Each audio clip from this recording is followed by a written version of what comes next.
In the middle of a lively medieval town, where the streets buzz with excitement and lanterns glow like stars, the local tavern is bursting with life. Inside, the chatter of patrons and the clinking of mugs mix together in a symphony of celebration.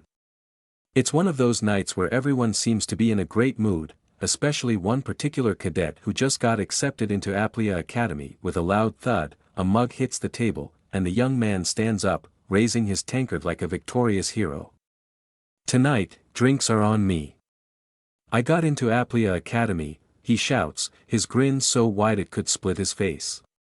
Naturally, the place erupts into cheers because, let's be real, no one's going to turn down free drinks. Getting into Aplia Academy is no small feat, so the guy's riding high on pride and excitement. His friends are all too happy to join in, raising their mugs and toasting to his future. The air is filled with laughter, and for a moment, it feels like nothing could ruin the night, except, of course, the hooded man sitting quietly in the corner. "I won't go easy on you if you don't drink," he teases, his tone dripping with bravado. The room laughs along with him, the bartender even giving a chuckle as he wipes down mugs. But the hooded man? He stays as still and calm as ever, quietly sipping his drink, completely unfazed by the cadet's taunts. It's clear he's not here to make friends, and he's definitely not here to get pulled into someone else's party. The night wears on, and the drinks keep flowing. But as the ale levels rise, so do the cadet's frustrations. He's elbow to elbow with the hooded figure now, clearly annoyed that his earlier attempt to bring the guy into the fun was met with nothing but silence. "Damn you. Move," the cadet growls, slamming his mug down in frustration. "Sit further down. Don't you know who I am?" Ego, inflated by his academy acceptance and fueled by liquid courage, he's not about to let anyone disrespect him, especially not some stranger in a cloak. The hooded figure, however, remains as cool as ice. He doesn't even bother to look up. One of the cadet's friends, already sensing where this is heading, quickly steps in. "Hey! Leave it alone," he says, trying to defuse the situation before it spirals out of control. For a moment, it looks like the cadet might really blow up, but instead, he leans back with a grin, smugness dripping from his every word. "I'll let it pass today, since I'm in a good mood," he declares, as if sparing the hooded figure from some kind of wrath. As the night wore on, the cadet, still on his post-acceptance high, decided it was time to share some juicy news.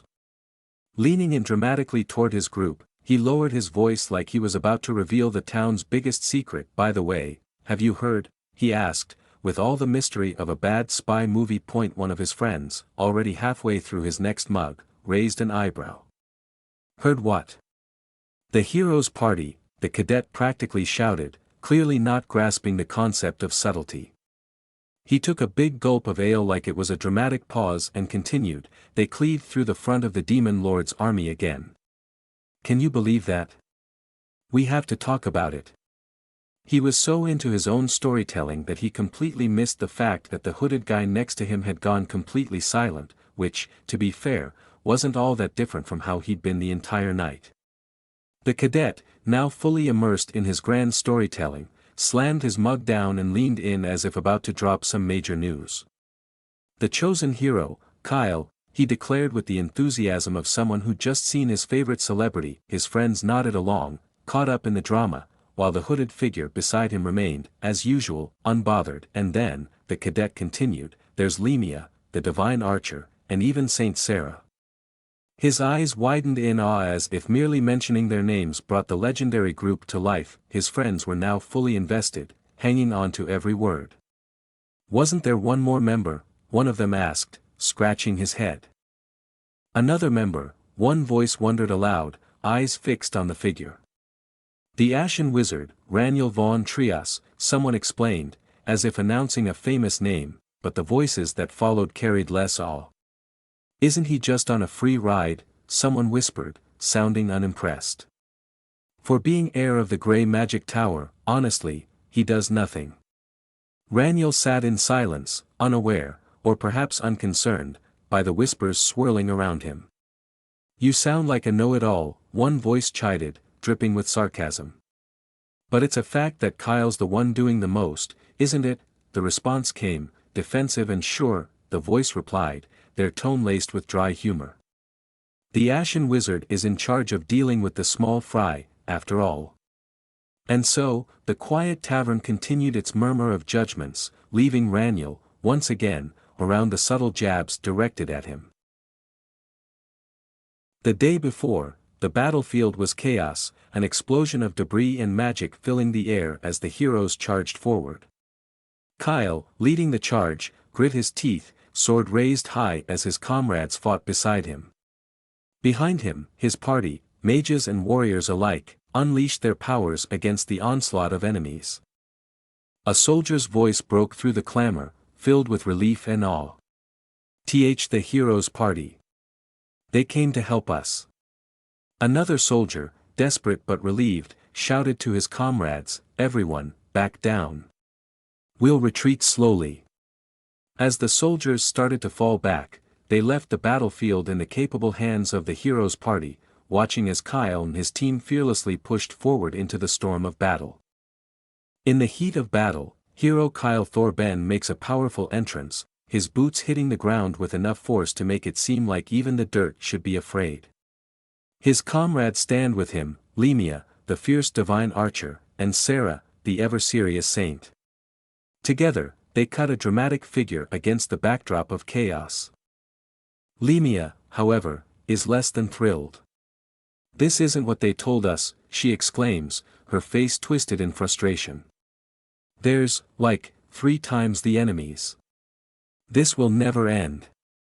Saint Sarah, not exactly the beacon of positivity herself, chimes in with an eye roll. Can't Kyle just wipe them away already? Because obviously, when in doubt, pass the buck to the guy with the biggest sword. As the battle rages on, Kyle assesses the situation. I can't, he mutters to himself, frustrated. If I attack, the royal army will get caught in the crossfire. For now, let's pull back and, suddenly, a calm yet commanding voice cuts through his thoughts. Oi! Move! Kyle barely has time to register the interruption before Raniel von Trias, the Ashen Wizard, steps in, sending a shockwave of magical energy forward with a flick of his hand. In a whirlwind of icy blasts and explosive power, Raniel shows exactly why his title isn't just for show. Without breaking a sweat, he annihilates the swarm of enemies that Kyle had been debating how to handle. The battlefield trembles in response to the sheer force of his magic, leaving everyone, including Kyle, staring in disbelief. For someone supposedly on a free ride, Raniel just casually flexed on the entire battlefield. Raniel shifts into overdrive, pulling off moves that leave even his teammates stunned. Multicasting? Spell nesting? Lemia mutters, her eyebrows practically flying off her face. Did he already take care of the ones in the back? Saint Sarah narrows her eyes, clearly unimpressed but still mystified. Even though he was late. What the hell is wrong with him? Raniel, focused and undeterred by their chatter, powers up his magic. Magic boost. Spell reinforce, his thoughts are methodical, calculated, like a master chef seasoning his spells to perfection. In a series of lightning-fast maneuvers, Raniel deploys capture with a wave of his hand, followed by a spell that explodes in a chain reaction, decimating the enemies in front of him. The battlefield becomes a light show of magical dominance, all orchestrated by the one they once called the freeloader. Now, even the doubters in the group are left in awe as Raniel single-handedly wipes out a massive chunk of the opposition, his power surging like an unstoppable force of nature. As the dust from the explosive magic settles, a soldier near the blast is starstruck. Wow! I wouldn't expect any less from Sir Kyle. He says, clearly unaware of who's really responsible for the massive explosion. Is anyone hurt? He asks, concern etched on his face. Another soldier chimes in, no one is. Everyone's safe. Meanwhile, the real cause of the explosion, Raniel, quietly steps forward with a cold determination in his eyes. A hulking skeletal warrior charges at Raniel with full force. Smash, the creature is immediately obliterated by Raniel's overwhelming magic. Well, he's at least useful, Lemia mutters, watching the spectacle unfold. But Saint Sarah cuts in, so what if he is? He acts like he's some sort of warrior. And he keeps butting in. Clearly, not everyone's impressed with Raniel's unique approach. Raniel, meanwhile, stands at the center of the magical carnage. He's a stock, one of his companions explains, he pre-prepares spells and carves their circuits into his body. This makes Raniel stand out on the front lines, where wizards typically don't belong. Exactly what part of that is a wizard, someone asks sarcastically. Lemia, still unimpressed, turns to Kyle to find agreement, but her eyes widen in surprise. You think so too, right Kyle, eh? Kyle? She gasps, noticing Kyle already moving in, sword ready. Without even acknowledging the conversation, Raniel prepares his spell with intense focus, lightning sparking around him as he channels his power into the attack.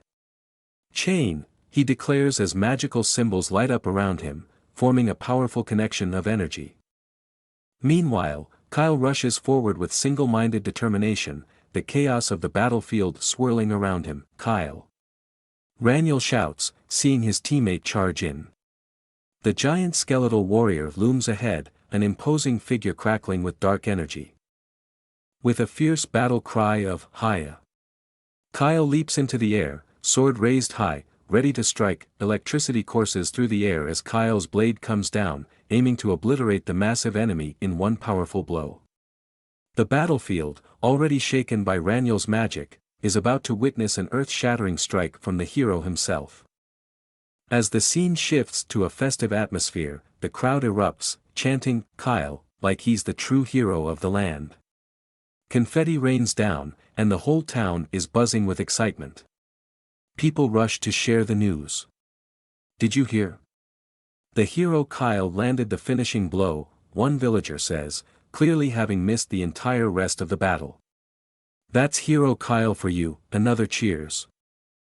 Raniel, looking awkward and out of place, walks through the crowd like someone who just happened to stumble into a victory parade that wasn't meant for him. Meanwhile, his teammates walking ahead of him, he watches the misunderstanding unfold with a mix of amusement and annoyance. Later, when they finally escape the noise, Raniel, still focused, casually asks, "So, where's the next fight?" Like this was just another day at the office. Kyle suddenly stops in his tracks, turning to face Raniel. "Let's stop this," he says seriously, catching everyone off guard. Raniel, confused, responds, "Wait, what?" Kyle, without missing a beat, continues, "You don't fit with us." His tone is blunt and to the point, leaving Raniel wondering what's coming next. For us, defeating the Demon Lord is about bringing peace, and having justice prevail.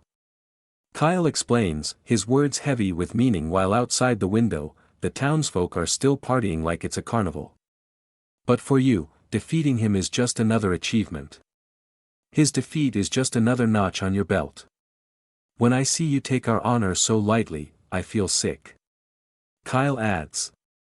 That's why, Raniel, Kyle's words hang in the air, full of dramatics. Raniel stands there, caught off guard by the sudden accusation, blinking in surprise. He was just asking where the next battle was. Now it feels like he's in the middle of a philosophical lecture. Kyle's words hang heavy, "I want you out of my party." Suddenly, the scene shifts to the present moment. Raniel is forcefully thrown out of his seat, crashing into a pile of crates outside the tavern. The wooden debris clatters around him as he struggles to get up. "Man, he's pissing me off," the Aplia student grumbles angrily from inside, his voice dripping with irritation. Raniel barely gathers his senses, now covered in dirt and splinters. The Aplia student continues his rant, "Why the hell are you sitting next to me and drinking like we're chums?" he spits, clearly enraged. "Did you want to get along with a great student from Aplia?" A bystander adds with a smirk, "He's dressed like a battle mage," mocking Raniel's appearance. Their laughter fills the street, but Raniel simply brushes off the dirt, the echoes of Kyle's rejection still louder than anything else. One guy muttered under his breath, "So were his superiors, then." "Hey, what ya staring at me for?" Raniel, still brooding under his hood, quietly mumbled, he says it's my fault. Huh. Shut up with that babbling, the other guy snapped, clearly irritated. Raniel kept going, his voice low, that I always mess things up, and they have to clean up my mess. That we're aiming for different things. Someone else tossed something at Raniel. Eat this, it'll wake you right up. Did you go mad? The other mumbled, can we use magic on a civilian before joining the academy? Meanwhile, Raniel was still deep in thought. Of course, there were days I also thought I overdid it, but come on, I'm not that bad. Raniel suddenly spoke up louder, who stopped the dragon from destroying the village when those guys accidentally touched its tomb. The group whispered, what's happening? He's coming over. One guy, growing annoyed, barked, what do you want, you idiot? Raniel's voice grew stronger as he stepped forward, who saved them when they were about to be slaughtered after rushing headfirst into the demon lord's castle. Who bought them time when they had to decapitate the black dragon, one of the 4 heavenly kings. As blue flames flickered in his hand, he added, are you saying those were all small fry? Raniel was on fire, literally and figuratively. His frustration hit a peak as he glared at the group. And above all that, he growled, his voice rising, when those guys ran away with their tails between their legs as soon as they encountered the Demon King, he stepped forward, flames swirling around him. I was the one who gave them time to flee by sacrificing half of my lifespan. The others stared, wide-eyed and in disbelief. They go around always looking for easy fights, Raniel continued, now summoning a magical projection of the very party he was referring to. They just got tired of me still trying to defeat the Demon Lord. One guy, in shock, stammered, wait, that face, no way. Another one snorted, hey, why were you scared of a hobo? Raniel's glare deepened. He raised his hand with a snap, declaring, I'm the one who doesn't want to be part of this, assholes. The scene shifted as Raniel found himself at the present. He clutched his head, clearly in pain. His master's voice rang out, idiot, your thoughts were elsewhere again. Raniel groaned, ugh. I was recalling how I got into this body. His master nodded, almost amused. You were surprised too, weren't you, master? Well yes, who wouldn't be, the older man replied. My only disciple turned up looking like that. The master looked down at Raniel, his eyes serious. Raniel, he said with a calm but firm voice, Raniel, standing amidst the blossoming cherry trees, replied, yes, master. You won't be called that anymore once you walk through that door, the master continued, his gaze unwavering. Rania van Trias. Raniel, now Rania, paused, taking in her new name. The change was significant, and it weighed on her. You'll be treated as an assistant professor at Aplia Academy, the master added, giving her a new role to embrace. Rania looked thoughtful, contemplating her future. Are you prepared for your second life? The master asked, his question hanging in the air. Rania's eyes narrowed, focusing on her next chapter. My second life. She whispered, ready to face the path ahead. As Rania reflected on her past, the memories came flooding back. I was only fighting against the Demon Lord's army for 5 years. She thought, her mind replaying the endless battles. Images of fierce monsters and relentless enemies flashed before her eyes, but now, things were different. But I still find this peaceful situation awkward, she admitted to herself. Her past as a warrior was far behind her, but the memories lingered. Well, of course I would, she thought with a sense of finality, looking at the epic battles of the past now behind her. She tried to let go of those memories. Let's forget it already, she whispered, forcing a smile. Her new life as an assistant professor at Aplia Academy awaited her. Is there even anything to prepare? She asked herself, almost rhetorically. She looked out over the beautiful scene at the academy. This is enough, she said aloud, content with her new path. She smiled, full of confidence now. Since I already quit the hero's party, she concluded, her voice determined. The sky was painted in a glorious mess of pink and orange, as if the sun couldn't decide which color it liked best before disappearing behind the horizon. Long shadows stretched lazily across the land, birds gliding overhead, blissfully ignorant of the chaos about to break loose below. In the distance, the silhouette of a grand castle sat majestically over the treetops, completely unaware of the sheer ridiculousness about to unfold. It was a picture of peace. For about 3 more seconds, suddenly, the tranquility was shattered by a scream that could have come from either a horror movie or someone who just stubbed their toe. Taking a step back, his arms flailing in what could only be described as an interpretive dance of panic, he waved at the creatures, like he was trying to swat away mosquitoes. "Gee, go away. There's nothing for you to eat here," he stammered, as if that would somehow convince 2 oversized monsters that they had mistaken him for a salad bar. His voice trembled so much that even he seemed unsure of his dietary claims. Negotiating with these beasts was about as effective as convincing a cat not to knock something off a table. They didn't care about his reasoning, or his existential crisis, for that matter. They were hungry, and his panic probably just added a nice seasoning to the whole situation. The young man screamed like his life depended on it, because, well, it did. He spun on his heels, attempting to flee, but fate, it seemed, had other plans for him. A sudden spray of blood splattered across the ground, freezing him in place. His eyes widened, and his feet faltered as he stumbled forward, wondering if he had just been turned into a human ketchup packet. He blinked, wiping the blood from his brow in a daze, squinting through the carnage. But something was wrong. He wasn't dead. Well, not yet. "Wait, huh?" he muttered in confusion, his voice cracking under the weight of disbelief. The monsters, for reasons unknown to him, had stopped advancing. Instead, before him stood a mysterious figure, cloaked in shadows with an arm outstretched, glowing with a radiant, swirling blue light. The air crackled with energy, and the nearby trees seemed to bow in deference to the immense power filling the atmosphere. "Who are you?" the young man stammered, staring wide-eyed, part in awe and part still confused as to why he was not being digested by now. The cloaked figure didn't bother with formalities. With a voice smooth yet commanding, they replied, "Sent by the Ashen Wizard, Raniel." The beasts, who had once seemed unstoppable, were now looking a bit hesitant. The ground beneath them rumbled ominously, and with a simple flick of the figure's hand, a blast of energy erupted. Symbols and runes whirled in the air around his hand like they were performing their own little light show.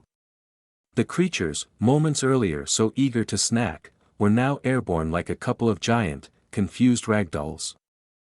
The creatures went flying, tumbling through the air like they'd just been smacked by the magical equivalent of a fly swatter. The young man watched in awe, his brain desperately trying to reboot and process what had just happened. 1 minute, he was lunch, and the next, his would-be killers were spinning like they'd signed up for a roller coaster without knowing the height requirements. The wind was still buzzing with leftover magic when one of the creatures let out a sharp "kre" as it was hit by yet another gust of energy. Claws and teeth flailed wildly as if they were trying to swim through a hurricane. A swift slash echoed through the clearing, slicing the air like the whole scene was being edited for extra drama. Amid the chaos, the cloaked figure spoke, their voice calm and almost casual, like they were narrating a documentary. "In the past, I made a deal with the stars to escape from the Demon King." The young man, still processing the fact that he hadn't become a chew toy, stumbled backward as the figure, now hovering slightly above the ground in a display of casual godlike power, continued, by using balance. The creatures didn't care much for balance or diplomacy, though. One of them, clearly not getting the memo, let out a final, furious snarl and made a move. But with a simple gesture from the cloaked figure, it was slammed back into the earth with the force of a toddler's tantrum. Stomp. As a side effect of that deal, she thought to herself, her breath quickening with each step. The world around her seemed to blur as she sprinted, the sound of her footsteps echoing in the dense forest. I can no longer run away from the Demon Lord. The realization hit her like a punch to the gut. The sky, painted with hues of pink and orange, contrasted sharply with the turmoil swirling inside her. The trees around her rustled ominously as if they were whispering the secret she wished to forget. But she couldn't forget, not with the curse burning within her chest like a wildfire. The demon lord's curse remains within my heart. She grimaced, feeling the weight of those words. It wasn't just metaphorical, she could literally feel the tendrils of dark magic gripping her, making it impossible to breathe freely. Her feet slammed into the ground, the impact sending cracks across the earth. Energy surged from beneath, her magic instinctively flaring up as she leapt into action. Because of that, I've decided that I can't continue adventuring, she thought. It was ironic, adventure had once been her freedom, her escape. Now, it felt more like a cage closing in around her. As the lightning crackled around her, the storm of power forming in her wake, she couldn't help but chuckle dryly. Boom!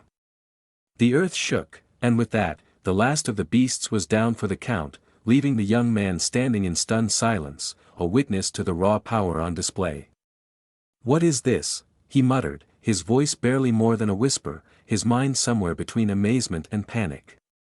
His mouth hung open like a fish gasping for air, but no coherent words came out. It was as though his brain had been put on hold while the rest of the world continued to spin in magical mayhem. The cloaked figure, with the calm demeanor of someone who just took out the trash, turned and asked, "Are you all right?" "Ah, yes," the young man stammered, trying to regain some semblance of dignity. Thank you. I will make sure to return the favor." The figure gave a small nod but didn't seem particularly interested in the promise. "May I know your name, by any chance?" For a second, it seemed like the figure was about to answer with something profound, but they stopped, as if remembering a secret. "Ah, I am Ronnie," they cut themselves off abruptly, clearing their throat in the most awkward of ways. "Ahem. This path is dangerous. Be careful next time."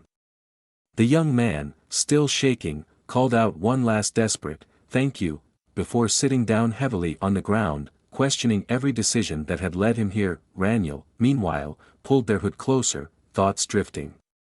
"Phew," they mused, "I almost blew my cover." With a final glance over their shoulder, they confirmed their inner resolve. "I, Raniel, hereby announce my retirement from the battlefield." Raniel's footsteps faded into the night, the sounds of battle now a distant memory. After what felt like an eternity, Raniel came to a stop at a familiar place. It had been a long time since they'd walked this path. In front of them was the small, peaceful house they had known so well. "It's been a while since I've been here," Raniel said softly, as the gentle breeze carried their words into the still air. Raniel's footsteps continued along the path, unwavering. Their shadow stretched out beneath the trees, long and lonely. The title they'd once carried echoed in the silence. Asterisk, affiliate of the hero's party, the Ashen Wizard, Raniel. Asterisk, they walked with certainty, but their answer remained the same. "I am retired," they whispered, as if convincing themselves as much as the world around them. But even here, in the comfort of this serene place, an old question returned to haunt them. From the depths of their mind, or perhaps it was a voice from long ago, came the words, "Do you plan to defeat the Demon Lord?" When Raniel reached the door of the house, they paused. The weight of years and battles behind them, they pushed the door open. Inside, standing in the gentle glow of a lamp, was a familiar face. The older man looked up, worry etched into every line of his face. His voice was soft but carried the weight of all his years of caring. "Do you really have to go?" he asked, eyes searching Raniel's face for any sign of hesitation. Raniel stood in the doorway, the light of dawn casting their figure in shadow. Behind them, the world outside beckoned, but they lingered a moment longer, sensing the man's concern. The old man's voice broke the silence once more, his words heavy with warning. "Your whole life will be wasted. The master isn't done yet. Everything you learned about the path of magic will be wasted," he warned sternly, eyes narrowing. Raniel, standing by the door, looks back, his expression a little guilty but firm. The master, still not giving up, asks the big question, "Do you still insist on leaving?" His face shows the weight of that question, as if hoping Raniel will have a change of heart. Raniel, however, knows what he must do. He bows deeply, his voice low but resolute, "I will return, master." Cue the emotional music, if there were any, as the scene tugs at the heartstrings. The master, realizing there's no stopping Raniel, lets out a sigh, almost rolling his eyes.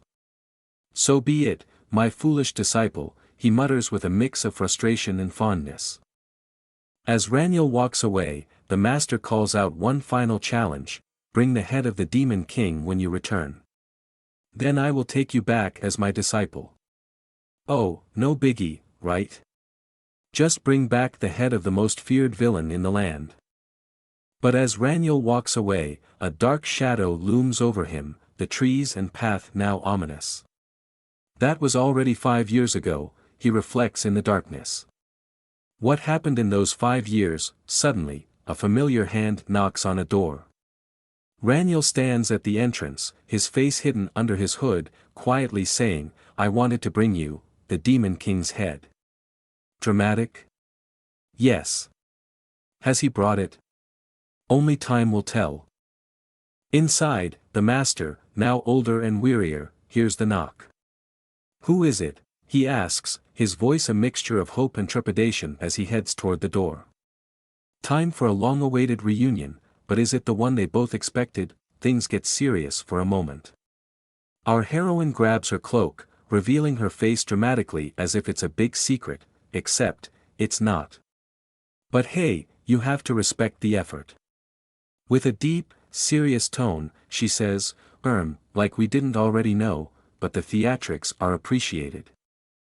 And here comes our hero again, looking bright and cheerful, cane in hand like a walking fashion statement. With a wide smile that could melt hearts, she greets, "I'm back, master." The sun shines down as if to say, "Welcome back." Her joy is practically contagious. Cue the master's intense realization. His eyes go wide, his mind racing. You can almost hear the gears turning in his head. "I see. Is this what it has come to?" he mutters, as though the weight of destiny itself is suddenly dropping on his shoulders. Or maybe he's just realizing that things are about to get complicated. Either way, classic dramatic pause, the sunlight filters through the wooden beams as our main character, with flowing silver hair and a confident stride, walks up to the old master. Without missing a beat, they exclaim with admiration, "As expected of you, master. You took one look at me and figured it out." Clearly, the master's reputation for being sharp is still going strong. Suddenly, the master grows more serious. "So, did he leave any last words?" he asks with a solemn expression. It's the kind of question that leaves a heavy silence in the air, like everyone in the room is holding their breath. The master contemplates deeply, hand on his chin, as beams of light cast a reflective mood on the scene. "I doubt he left only this staff," he says, clearly implying there's more to the story than just a walking stick. "This is no ordinary farewell. At first, I was worried about him," the master admits, thinking back to when all of this started. But then, in a dramatic change of tone, he adds, "But after seeing his achievements, I was proud." Ah yes, the classic master moment where concern turns into pride. Now visibly moved, the master places a hand on his chest. "I was especially proud, when I heard he subdued." He doesn't finish the sentence, but you can tell he's reminiscing about some grand feat, probably something epic and legendary. He's having a real emotional moment here. Raniel, sweating bullets, nervously tries to explain, "The black dragon Belial, one of the 4 heavenly kings." Her panic is real now, and she pleads, "Please, let me explain." You can tell she's hoping her master will hear her out before jumping to any conclusions. Nervously, the silver-haired character blurts out, I am Raniel, master," looking a bit flustered. Clearly, the situation is getting serious. She's trying to gather her confidence, but those wide eyes say it all. She's worried about how her master will react. The master responds with a chuckle, "You don't need to comfort me." That boy, clearly, he's not as distraught as Raniel might have thought. But before he can finish his thought, boom, Raniel's staff lights up with intense power, glowing bright blue. Something big is happening. And then, with a dramatic shwom, blue energy bursts from her staff, engulfing the entire area. Raniel looks determined, while the master stands in awe of the power surging around them. With a dramatic zwom, the master's eyes widen as he stares in shock. Isn't this Raniel's ashen mana? The realization hits him like a truck. This is no ordinary power, it's Raniel's, and it's intense. The master, still in shock, asks, "Is it really you, Raniel?" His eyes are wide with disbelief, like he can't fully grasp what's happening right now. Raniel, meanwhile, remains focused and composed. With a confident smile, Raniel begins, "Yes. Master, I am BA," but before she can finish, a sudden VZZT interrupts her. Clearly, something's going wrong. Suddenly, a bright blast of energy appears as Raniel shouts, "Lightning bolt." The powerful magic explodes forward, leaving no doubt that she's ready for action. The master watches, astonished, as her abilities unfold before him. Crackle, a powerful burst splits the scene, as lightning surges through, violently cracking something in half. Sparks fly as the energy erupts, leaving destruction in its wake. Subtlety? Not today. She turns around, a look of realization dawning on her face, only to be met with a bright flash of light and the shocking sensation of the energy surging through her. Meanwhile, a calm figure with long silver hair turns slightly, seemingly unfazed. She simply says, "Come in." Like she didn't just hear the loudest crack in history, her face shows utter shock as the energy passes by, her mind racing. What just happened? The scene cuts to her softly chuckling, "Ha, ha ha." A quill scratches across parchment with practiced ease. The first of many letters begins, "Dear Roselle, former master of the Grey Magic Tower." But wait, that title's old news, right? A second letter emerges with some quick revisions, "Dear Roselle, Aplia Academy Professor." Sounds more up to date. Then, yet another letter pops up, like an enthusiastic overachiever, "Dear Sir Roselle, esteemed master of the Ashen Wizard." The ink isn't even dry on that one before the sky above seems to transform into a postal office for wizards. Letters flutter and twirl through the air with a sense of urgency only bureaucrats would truly appreciate. Magical seals break mid-air with dazzling effects because, well, magic. The Ashen Wizard has announced his retirement, Professor.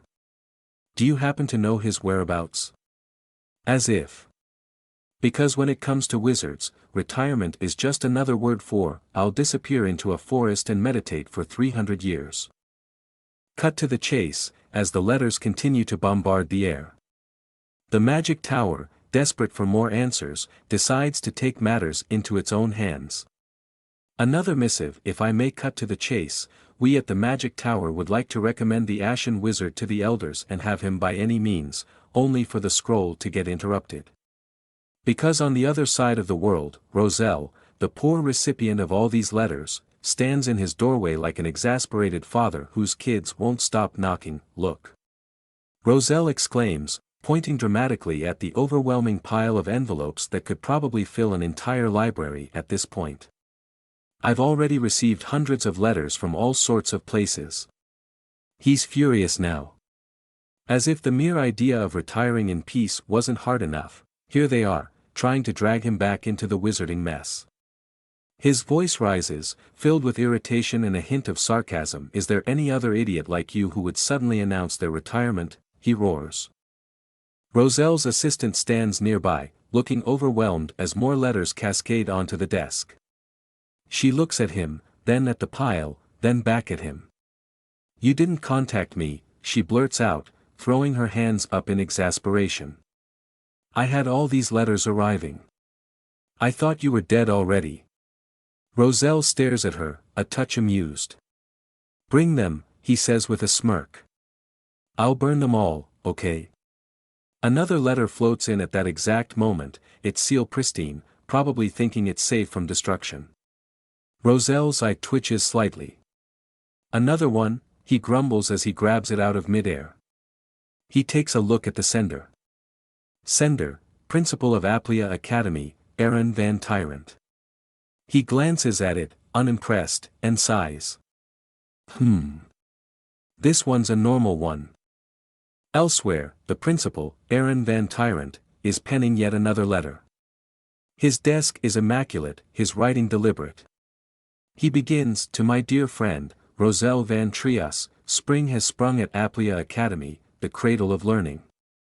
Oh yes, the usual pleasantries. Flowers blooming, students eager to learn. But the letter soon takes on a more serious tone. How are the preparations for the new semester going? Then, the crux of it. Aaron's brow furrows slightly as he continues to write. I am not contacting you as the principal, but as a friend with a concern. In a final, desperate plea, Aaron's letter closes with, do you know where your disciple, the Ashen Wizard, is?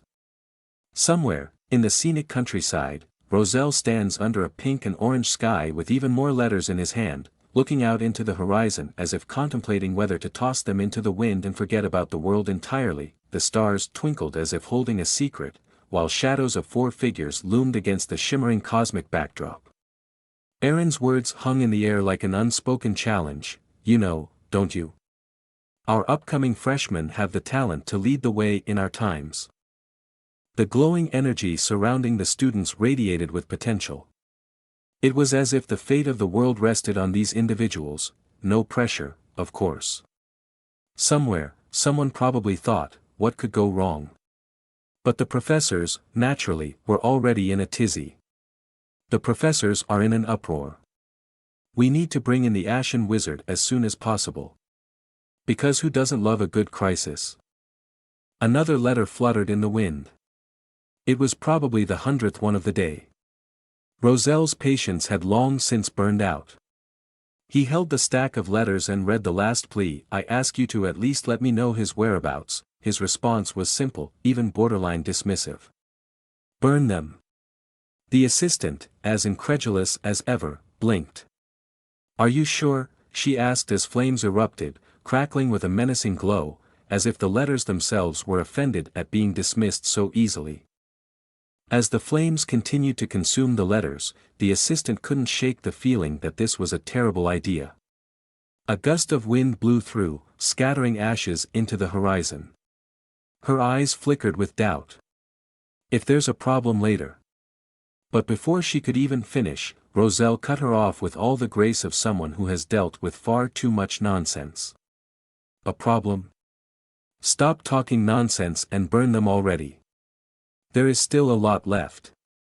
And with that, the fiery rain continued. Nothing like a casual letter-burning session at sunset to cap off the day. The sun dipped lower on the horizon, casting an orange glow across the field. Roselle's face softened slightly, as if contemplating something deeply profound, or just really tired, so, he murmured, pausing for dramatic effect. His assistant, meanwhile, was staring at the swirling flames, wondering how on earth things had escalated to this point. How did they go from a simple request to a bonfire? How did this happen to you? She asked, her tone half sympathetic, half bewildered. Roselle's casual demeanor didn't exactly give off wise sage vibes at the moment. Her question was met with a half-hearted shrug. He scratched his head and sheepishly replied, So you see. Roselle's memory flashed back to that night, his expression darkened as he recalled the not-so-glorious moment. After I quit the hero's party, I went drinking at a bar and got into a quarrel, the scene replayed like a bad tavern story. The dim lighting, the clink of tankards, and, bam, next thing he knew, he was caught up in some wild mess. A fight broke out, spells were thrown, things escalated quickly, and somehow, this was the result. And then I found myself like this, Roselle added, gesturing vaguely as if to say, oops. The assistant raised an eyebrow, unimpressed. How should I explain that? She thought to herself, wondering if this was a tale for the archives or something better left forgotten. Roselle stood there, his expression serious yet calm. The weight of the unknown hung over him like a cloud. I'm still uncertain as well, he finally admitted, the words echoing in his mind. For someone who had seen and done it all, even he wasn't immune to the doubts that come with new beginnings. Whatever, he muttered, brushing off the lingering feelings of unease. His assistant blinked in confusion, trying to understand Roselle's nonchalant attitude, but Roselle, ever the pragmatist, wasn't one to let things linger unnecessarily. "It's you we're talking about, so there must be a reason," he said, directing his words toward his disciple. His gaze softened slightly as he continued, "Tell me about your plans from now on." Roselle stood there, his expression serious yet calm. The weight of the unknown hung over him like a cloud. "I'm still uncertain as well," he finally admitted, the words echoing in his mind. For someone who had seen and done it all, even he wasn't immune to the doubts that come with new beginnings. "Whatever," he muttered, brushing off the lingering feelings of unease. His assistant blinked in confusion, trying to understand Roselle's nonchalant attitude, but Roselle, ever the pragmatist, wasn't one to let things linger unnecessarily. "It's you we're talking about, so there must be a reason," he said, directing his words toward his disciple. His gaze softened slightly as he continued, "Tell me about your plans from now on."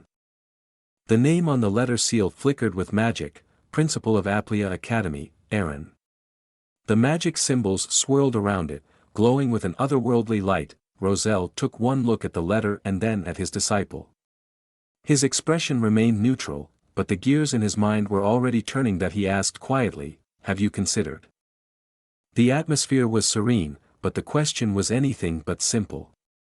"As a favor for an old friend of mine," Roselle murmured, eyes looking into the distance, his mind already traveling down paths unseen. The towering structure of the Royal Aplia Academy loomed in the background, its grandeur undeniable.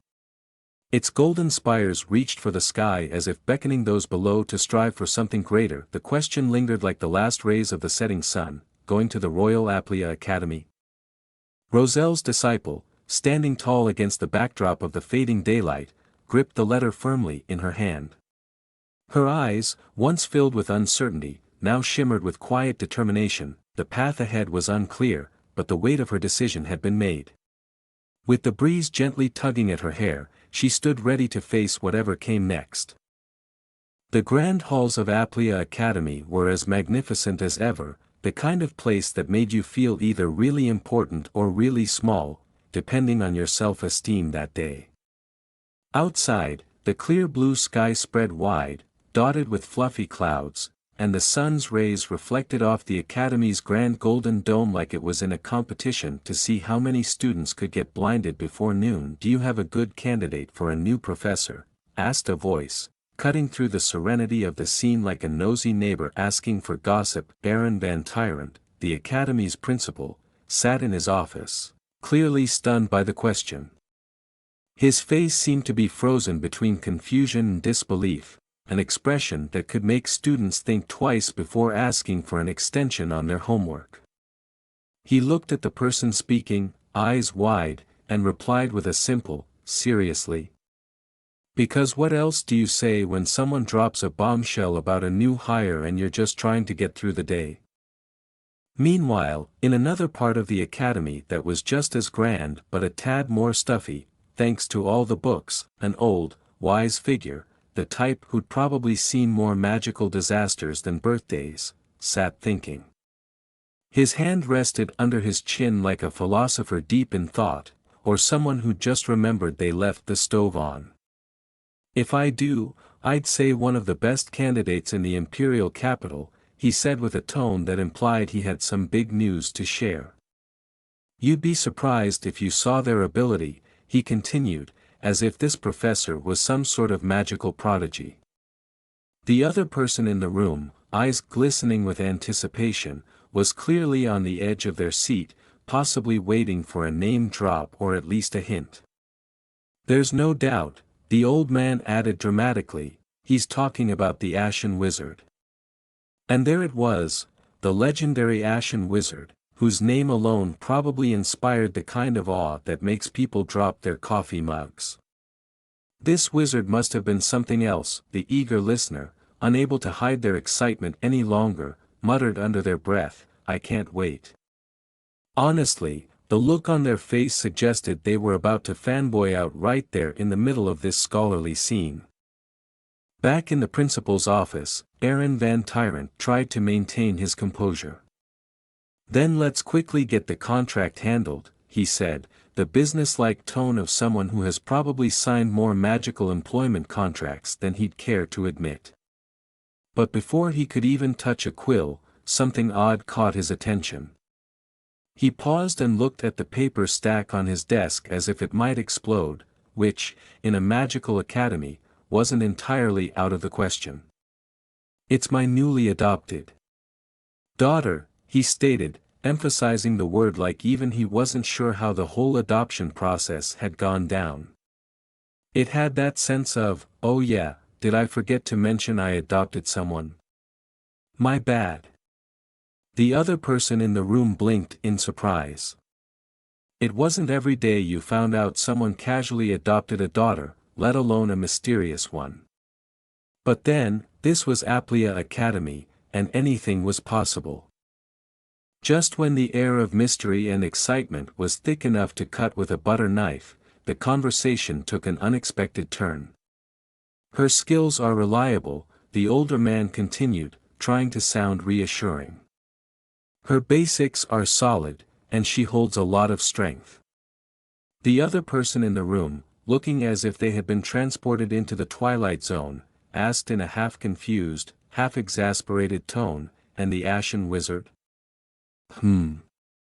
What are you talking about?" came the reply. The older man's obliviousness hung in the air, and for a moment, it seemed like he had forgotten the entire point of the conversation, as if he'd just been chatting about his grocery list instead of legendary wizards.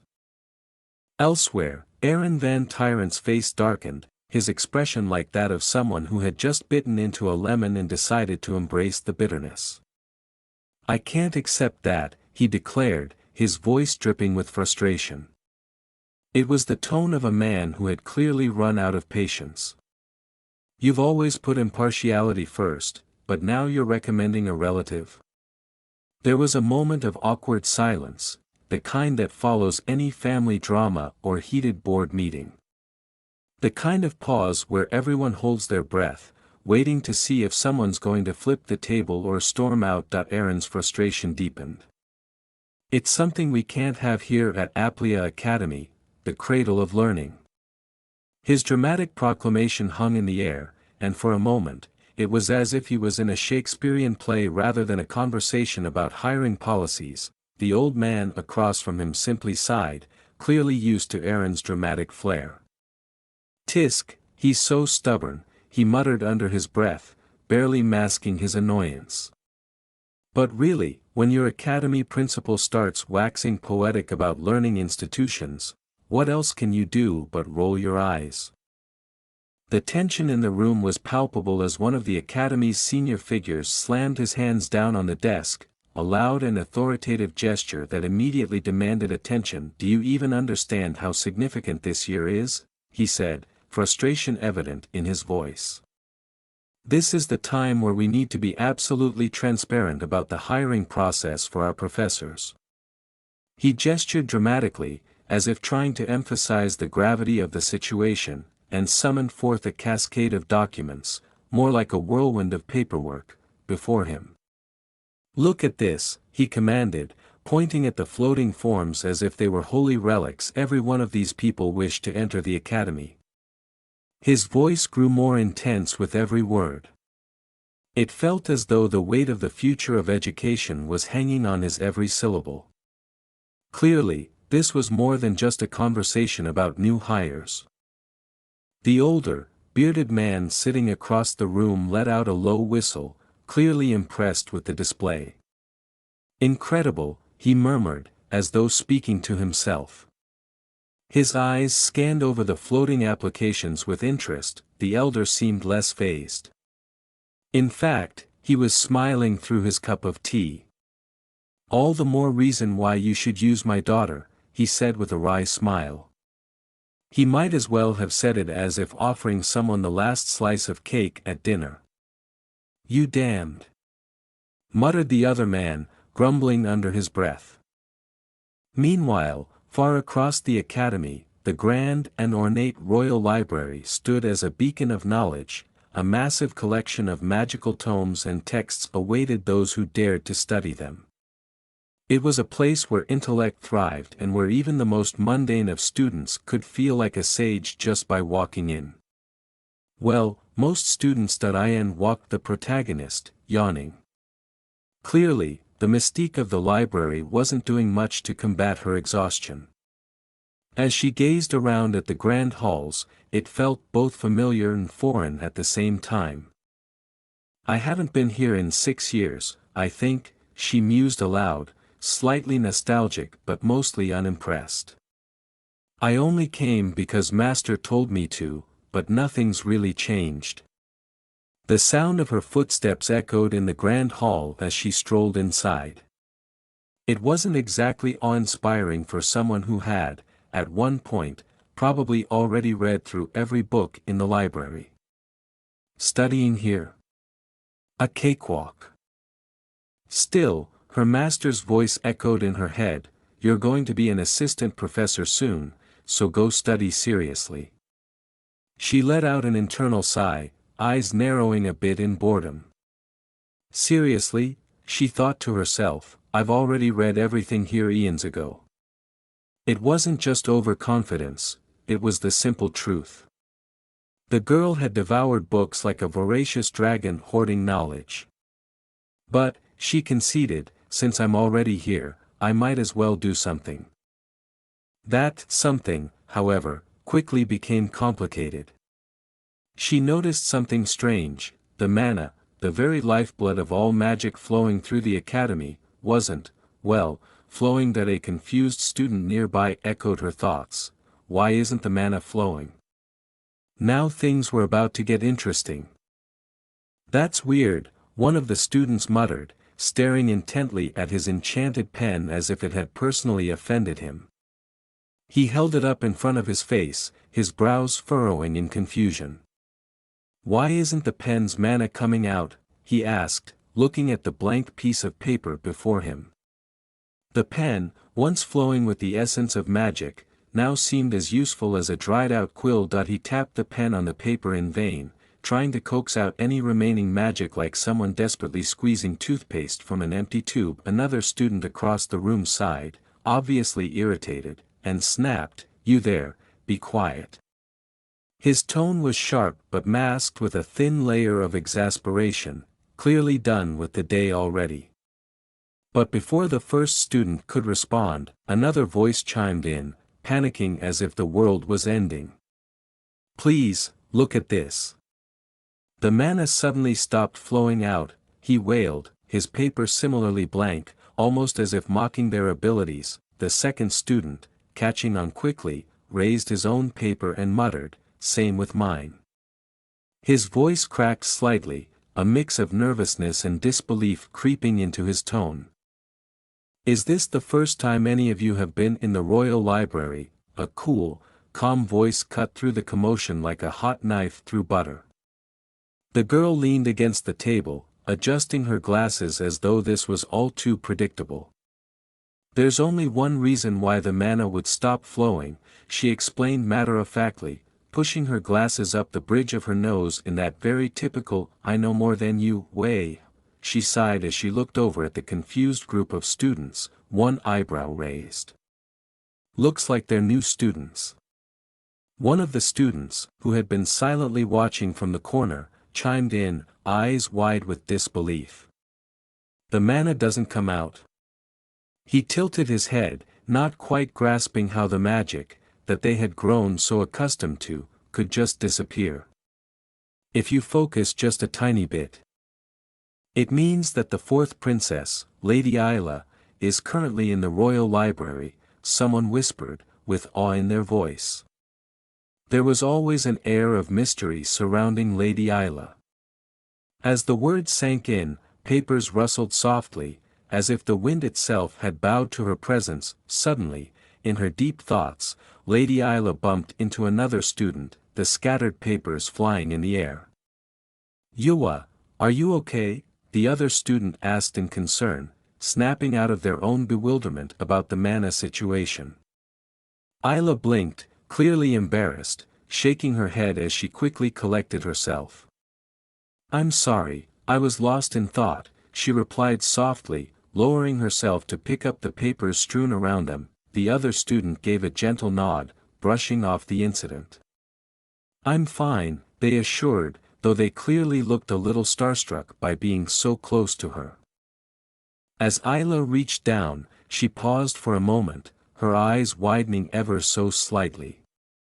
Her hand hovered over a particular piece of parchment, and for the briefest moment, a soft, knowing breath escaped her lips. "Ah," she whispered to herself, recognizing something profound. Images and stars began to swirl in her mind's eye as a delicate voice echoed within her. The fourth Princess Isla.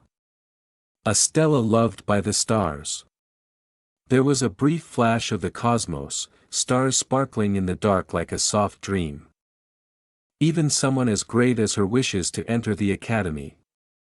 A man exclaimed, pointing dramatically at the piece of parchment in his hands. His voice was tinged with disbelief, as though he couldn't fathom why someone of such high standing would want to go through the trouble of attending classes with common students. "I've heard that you've been receiving reports on the war situation as of late," the man added, now addressing someone with authority. His face grew serious, the weight of their discussion pressing down. "That's right," his superior confirmed, nodding solemnly. As he said this, he thumbed through the reports, glancing at the grim details scrawled across the pages. "It seems the front-line knights have been crushed again," he muttered darkly. His eyes narrowed as he scanned through the reports. It must be because of the Ashen Wizard's retreat. As the discussion began, a stern-faced elder looked at his companion with piercing eyes. His thoughts were heavy, the weight of responsibility evident in his tone. "Thanks to that," he began, "the princess had to start learning the circuit diagram." His frustration was palpable, though it was masked under layers of composure. Inwardly, he wondered how this situation escalated to such a degree. Another figure, standing across from him, casually flips through a document, his old hands steady yet tired from years of experience. "Exactly where is he? That disciple of yours?" the elder asked, his patience thinning like paper in a storm. The words hung in the air, like a threadbare robe caught in the wind. The scene shifts to a bustling library. Inside, sitting in a space filled with an eerie, regal ambience, the apprentice emerges, cloaked and kneeling, as if waiting for the inevitable judgment. Her mind drifted briefly, but her thoughts snapped back to the present. "Raniel van Trias is," her words trailed off, as her memory flooded her thoughts. The sight of a familiar figure caught her eye. There was no denying it, she had seen this face before. "There's no doubt. That's the fourth princess, Isla." "Ah yes, the one from 6 years ago." She had pestered him relentlessly in the library, asking for guidance on each diagram. "She's the kid who kept asking me to teach her each time I came to the library 6 years ago," he thought, unable to suppress a hint of nostalgia. How could time have flown so quickly? The princess, once small and eager, had grown. "She's gotten so big already," he murmured to himself, remembering the small, inquisitive face he once knew. However, his musings were cut short. A sharp voice pierced through the moment. "Aren't you staring too much?" Princess Isla shot him a withering glance. The apprentice flinched, caught red-handed in his reflections. Hey. "Ah, I'm sorry," he stammered, rubbing the back of his neck awkwardly. The princess's attention shifted, her gaze trailing over his robes. "That robe. Are you a wizard?" The question held an edge, a subtle interrogation in her tone. "Yes, well, everyone in here with these clothes are wizards, right?" His response was not as confident as he would have liked. He wasn't sure if his shaky answer made him sound more knowledgeable or like a lost tourist in a magic show. She sighed, unimpressed. So pointless, her remark was laced with disappointment, a sentiment often reserved for beings she deemed incompetent. Adding more incompetent wizards. With no problem-solving or circuit analysis skills, she muttered under her breath, though it was loud enough to sting. The apprentice winced. Helpless wizards, unlike him. Her scorn was clear, even if she didn't say who he was. Another wizard approached, his voice calm, yet filled with a strange guilt. How many people have been sacrificed because of wizards like that? It was a rhetorical question, but it dug deep. He continued, his tone challenging, "You call yourself a wizard, but do you truly understand what that means?" The apprentice looked down, the weight of the question heavy in the air. Well, I guess. Before he could continue brooding, the princess interrupted his reverie. "Thank you for picking that up." She gestured towards some papers scattered across the floor, and with that, it seemed the moment of tension had passed. Or at least, it lessened somewhat. "Ah, take this too," the apprentice added, handing over another document that had gone unnoticed. "Oh, there was one left," he muttered to himself. At least, the awkwardness was wrapped up with the simple act of handing over a paper. The apprentice squinted at the intricate document in his hands, holding it up in the dim light. His brow furrowed in mild confusion, trying to make sense of the arcane symbols on the page. "Isn't this a barrier circuit?" he asked, hoping to sound knowledgeable, though his voice wavered just slightly. The other figure barely glanced at him, her expression impassive. "Skeeble." She uttered the name as if it carried the weight of 1,000 forgotten battles and lost mysteries. The apprentice blinked. Skeeble. Wait, wasn't that the infamous Licht who terrorized? Never mind. He was sure it was important, but the details were fuzzy at best. He clenched the document tighter and shot a sideways glance at the princess, his mind racing. "It's a circuit that skeleton guy built, am I right?" He needed validation, anything to confirm that he wasn't just talking out of thin air. He felt the pressure rise. Was it getting hot in here, or was it just his nerves? As if to twist the knife in his growing insecurity, the princess didn't hesitate. Who is she? He wondered, clearly rattled by her cool demeanor. How could she know this with just a glance? It took him a solid hour just to figure out the title of the paper. In his growing panic, he remembered. She knew with just a glance that this was a barrier circuit by the ancient Lich Skeeble, who destroyed the Order of Knights. His mind wandered briefly, imagining legendary battles and circuits too powerful to comprehend. It's a circuit that was too difficult to solve, and even wizards not on the front lines were trying to find a solution, he mused aloud, more to himself than to anyone else. But the princess? She seemed almost bored by the whole thing. Her voice, though soft, sliced through his thoughts like a razor. "Why yes, you are very knowledgeable," he stammered, desperately trying to keep up. Was she impressed? "Unlikely, although I doubt you'd be able to solve it," she added, her tone nonchalant but with an edge sharp enough to make him wince. He swallowed hard. Well, that was a punch to the ego.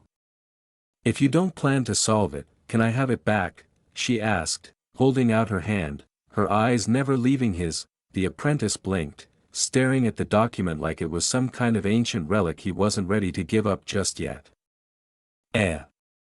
This," he fumbled. "If I mess with it a bit, I can solve it right away." "Ah yes, confidence. Fake it till you make it, right?" But as his mind whirled through possible solutions, doubt crept in. Was I wrong? He couldn't shake the feeling he might have just said something incredibly stupid. I'm sure it's his, but... The princess arched an eyebrow, clearly done with his overthinking. Then please try to solve it. Her voice was cold but direct, and in that moment, he could feel the weight of all the sarcasm that wasn't being spoken. His pride stung. You have already insulted me this much, she continued, turning her gaze away as if she were uninterested in his next move. So solve it. Insulted her? When? Wait, what just happened? The apprentice, now thoroughly confused, stood frozen in place. His head was swimming in a sea of mana restrictions, ancient circuits, and possible insults he hadn't even meant to give. Oh okay, well, for now, if you do this, he pointed awkwardly at the document, waving his hand as if gesturing to some magical solution he was still trying to figure out. The princess, unimpressed, sighed and finally decided to enlighten him. Given that you're trying to use mana here, don't you know who I am? She asked, her tone laced with exasperation. It's due to the restriction of the stars. She let the words hang in the air for a moment, letting them sink in. Of course. The mana restriction. How could he forget?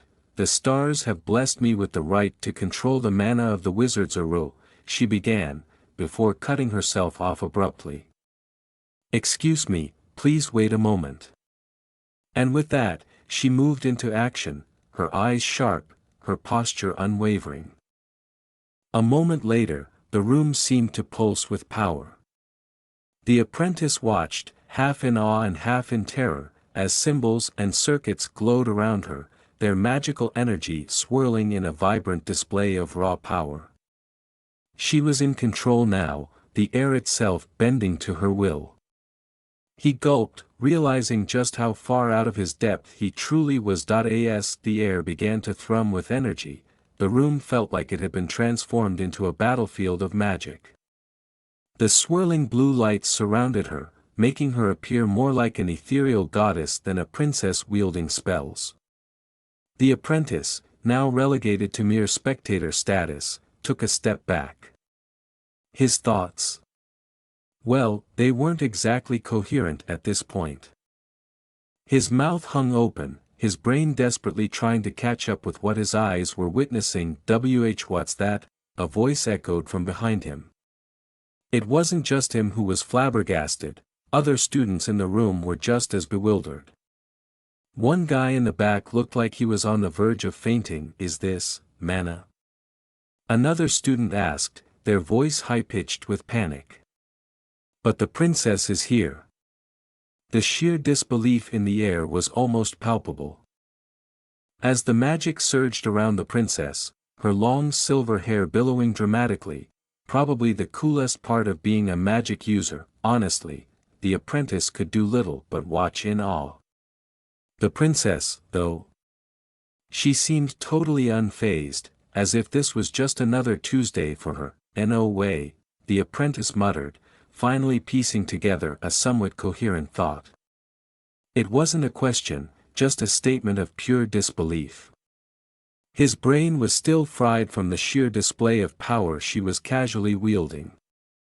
She materialized Skeeble's barrier in an instant, he thought, his mind flashing back to all the books and scrolls that told him this kind of magic should take at least a team of 12 highly trained wizards and a month of prep work.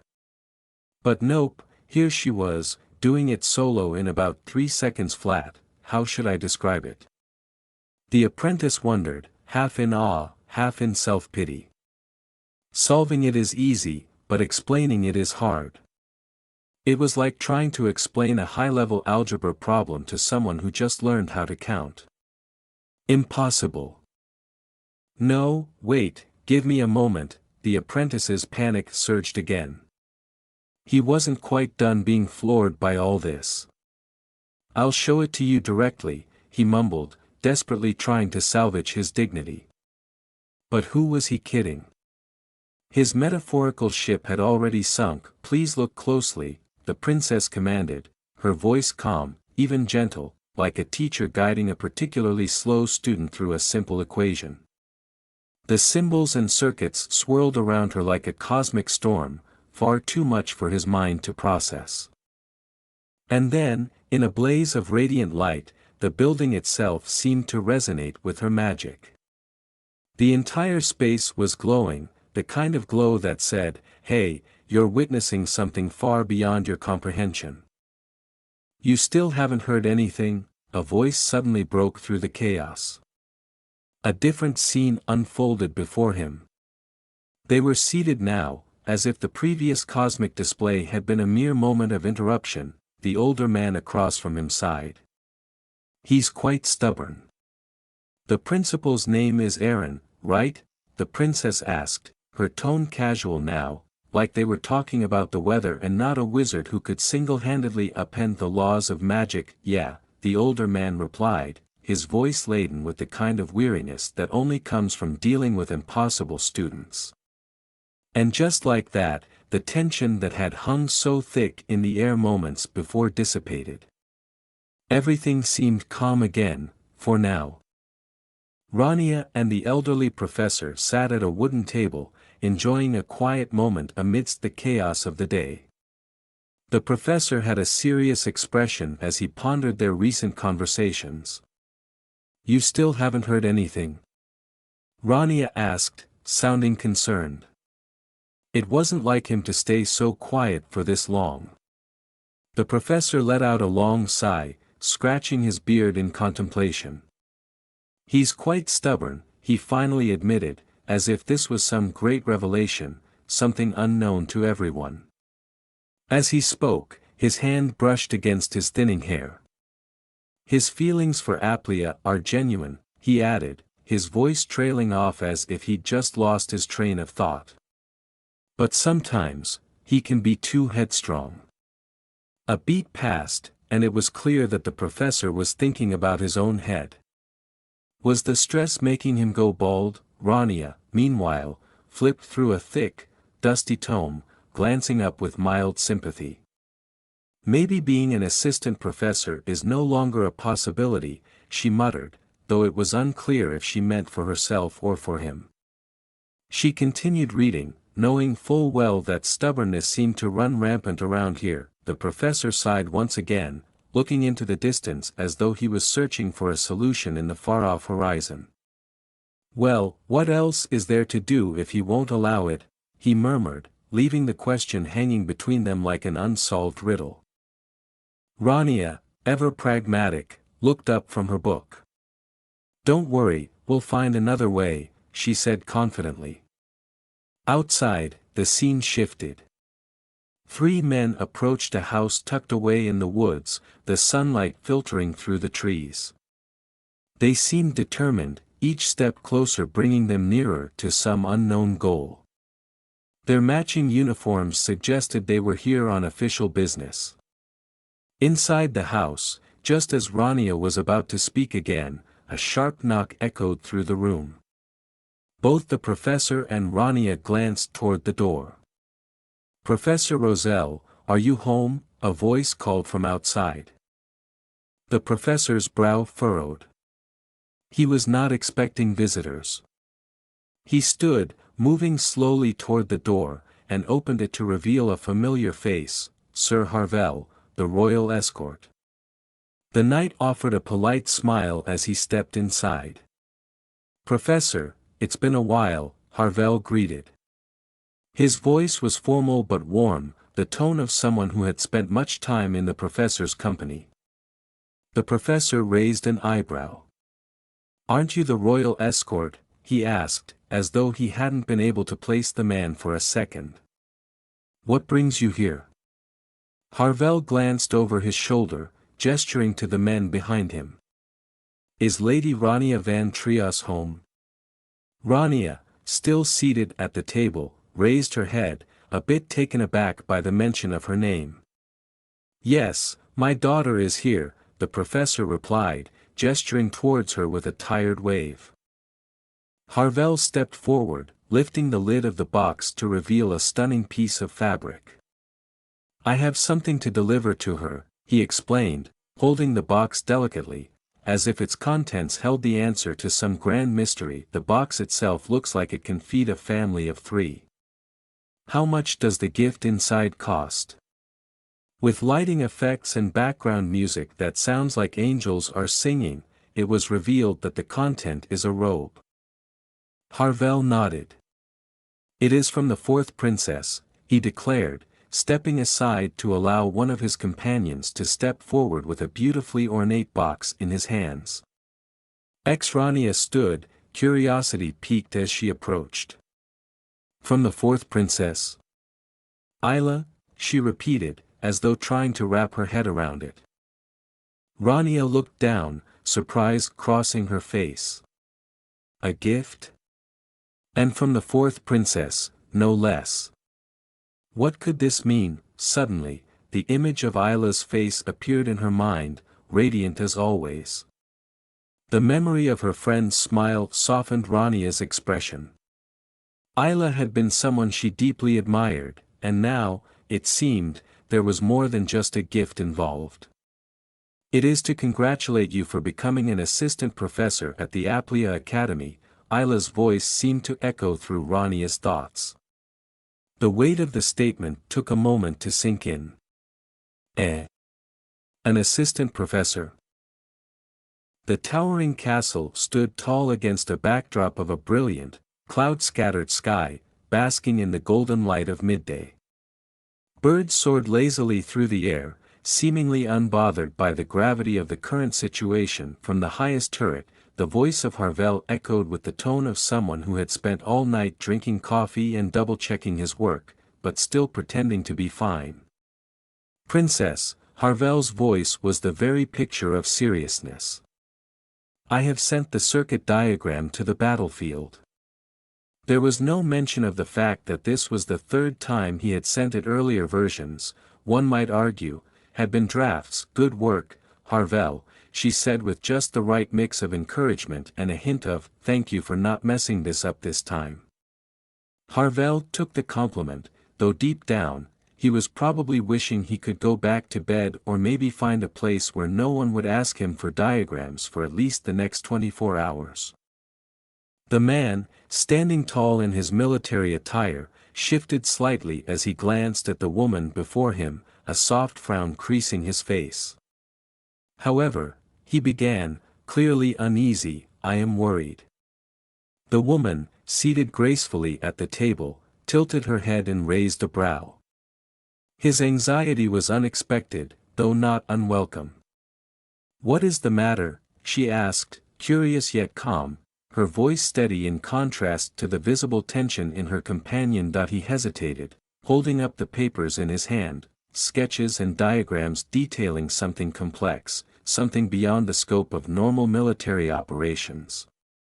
I'm worried about Rania van Trias, he said, glancing down at the intricate designs before lifting his gaze back to her.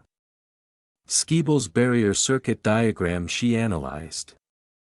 I wonder if it will be used correctly on the battlefield.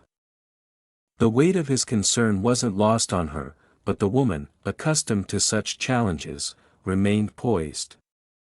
It's normal for you to think that, she reassured him, her tone soft, yet confident. He shifted again, somewhat sheepishly, before apologizing, I apologize for speaking out of line. She shook her head slightly, a gentle smile playing on her lips. No, it's perfectly normal, she assured him, her tone kind, if not a little teasing. After all, who wouldn't be worried when dealing with matters as important as magical barriers on a battlefield? The woman straightened in her seat, her fingers lightly tapping the papers before her as if weighing the gravity of the situation. That is what today's meeting is for, she reminded him, refocusing their attention. I am sure everyone has a lot of questions. A small glint of determination sparked in her eyes. After all, that's why they were here, to sort through the uncertainties and prepare for the days ahead. The man nodded, feeling slightly better, though there was still one nagging question in the back of his mind. Will she pass? He asked, his voice betraying the lingering doubt he hadn't quite shaken. Her eyes met his, steady and confident. She stood, smoothing the front of her gown as she prepared to move. "Of course," she said with a smile that was both knowing and reassuring. "Trust me." As she walked toward the window, the sunlight bathed the room in a warm glow. She paused, staring out through the window's lattice, her golden hair catching the light. Her voice was soft, almost to herself, but full of confidence. "It will definitely go well." Meanwhile, across town, another scene unfolded. A young woman stood staring in disbelief at the ornate gown she was now holding, beads and embroidery cascading down like something straight out of a royal closet. "I have to wear this to go?" she exclaimed, her eyes wide with shock. Her companion didn't miss a beat. "You received it from the princess as a gift," they reminded her, already moving toward the door with a tone that left no room for argument. "Change into it quickly and go." She grimaced, holding the fabric up in front of her as if it might swallow her whole. Just my luck, she thought, preparing herself for the inevitable. The thing she did for duty. In the dimly lit office, a distinguished older man stroked his long beard thoughtfully. "You mentioned a gathering with the masters of the magic tower, right?" he asked, raising an eyebrow at his companion. His voice carried the weight of years of experience and just a hint of bemusement. The younger figure standing before him nodded, still holding the paperwork that seemed far too serious for his liking. "Yeah. Looks like they've properly considered my endorsement." He tried to sound nonchalant, but the truth was, anything involving the magic tower was always nerve-wracking, no matter how seasoned you were. The older man tapped his papers lightly on the desk with a knowing smirk. "And I was told there's a new student associated with the magic tower masters," he continued, glancing over at the younger man's reaction. "They're probably wanting to test you." His voice dropped into a more conspiratorial tone. "They're looking for your rough edges." The younger man sighed heavily. "Of course they are," he muttered under his breath. "Nothing like being scrutinized by some of the most powerful mages in the land, right?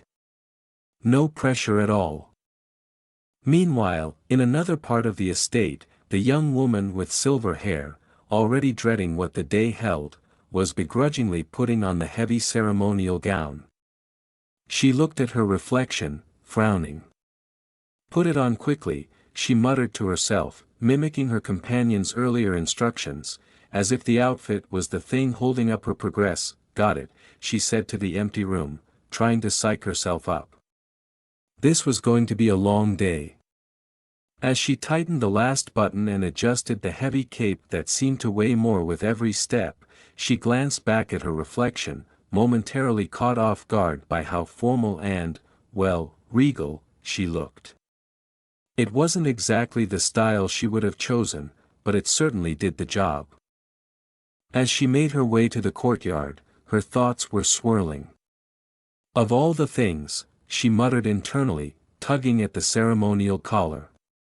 "It had to be the same outfit she gave me as a gift when I taught her at the Royal Library." She wasn't sure if this was a test, a joke, or both. Was it a coincidence? Maybe. But she doubted it. Could it be, she pondered, eyes narrowing suspiciously. She has too many of these outfits and just gives them away. The thought amused her for a moment, though she felt a slight pang of disappointment. "I thought I was special." "Well, so much for exclusivity," her companion caught up to her. "Are you ready?" they asked, their tone flat. "Yes." "I'm going now," she replied, the faintest edge of sarcasm slipping into her voice. She wasn't looking forward to this meeting, but she wasn't about to back down either. The courtyard was filled with blooming cherry blossoms, the pink petals fluttering gently in the breeze, creating a scene that would have been calming under different circumstances. But for today, it felt like the calm before the storm. Inside, someone watched from the window above, hidden in the shadows. The figure sighed softly, catching sight of the pair approaching. It was hard to tell what lay behind those eyes, concern, curiosity, or maybe something else entirely. A quiet chuckle echoed in the room. "Hoo-hoo, you look nervous, White," the unseen figure remarked with a hint of amusement, watching the approaching figures closely. Master Etoile of the Black Magic Tower leaned back in his chair, his deep, gravelly voice breaking the quiet tension of the room. "Well, people from the Grey Magic Tower are coming," he said, his tone matter-of-fact but carrying the slightest hint of mischief. "I can't blame you for being a little nervous," he added, glancing over at his companions, knowing full well this statement would ruffle some feathers. In the background, the golden-haired woman let out a small puff of air, exasperation creeping in. A little. Try a lot, she thought to herself, though she kept her expression neutral. The tension, however, didn't last long as the White Magic Tower's master, Selly Dobella, broke into a grin. "You're making me nervous with all that tapping, ha ha ha," she said, her laugh breaking the otherwise stiff atmosphere. There was something about her relaxed posture, with her chin resting comfortably on her hands, that made it hard to tell if she was ever truly serious. Without missing a beat, Selly teased, "Oh my, it looks like your eyesight is getting worse with your old age." She flashed an innocent smile that was anything but innocent. "This isn't nervousness," she explained, still tapping the table, "it's a wah." Etoile, of course, wasn't going to let that jab slide. "Well, of course, I'm getting old," he shot back with a smirk. "I'm not wasting money on elixirs and putting my life on the line to look young, unlike a certain someone." His words hung in the air like a challenge, aimed directly at Selly. Her eyebrow twitched in response, but her smile never faltered. "I've always had a baby face," she replied, tilting her head slightly, her voice dripping with mock sweetness. Between them, a figure silently groaned, clearly used to their bickering. Have they forgotten why we're gathered here? They're fighting again, the bystander thought, pinching the bridge of his nose. The door creaked open, silencing the room as a new figure entered. "Ahem," the attendant coughed, signaling the arrival of someone important. "Professor Roselle Van Trias has arrived," he announced, stepping aside as an older man walked in, followed by another figure, his assistant. Everyone straightened up a little more, except, of course, for Etoile and Selly, whose expressions were carefully composed but eyes sharp.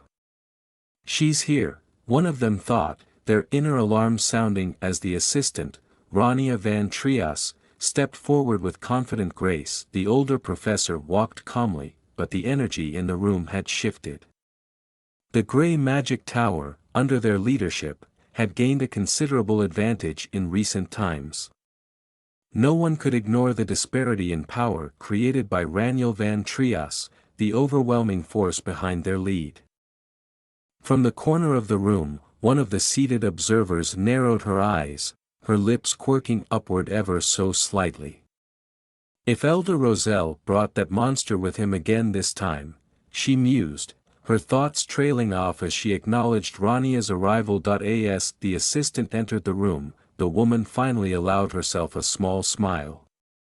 Whatever was about to happen, one thing was certain, it was going to be interesting.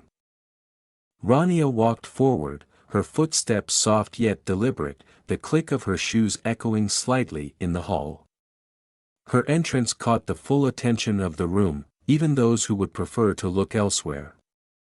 The murmurs were silent, but the tension was loud. In front of her, a few faces tensed up visibly, masking their thoughts poorly.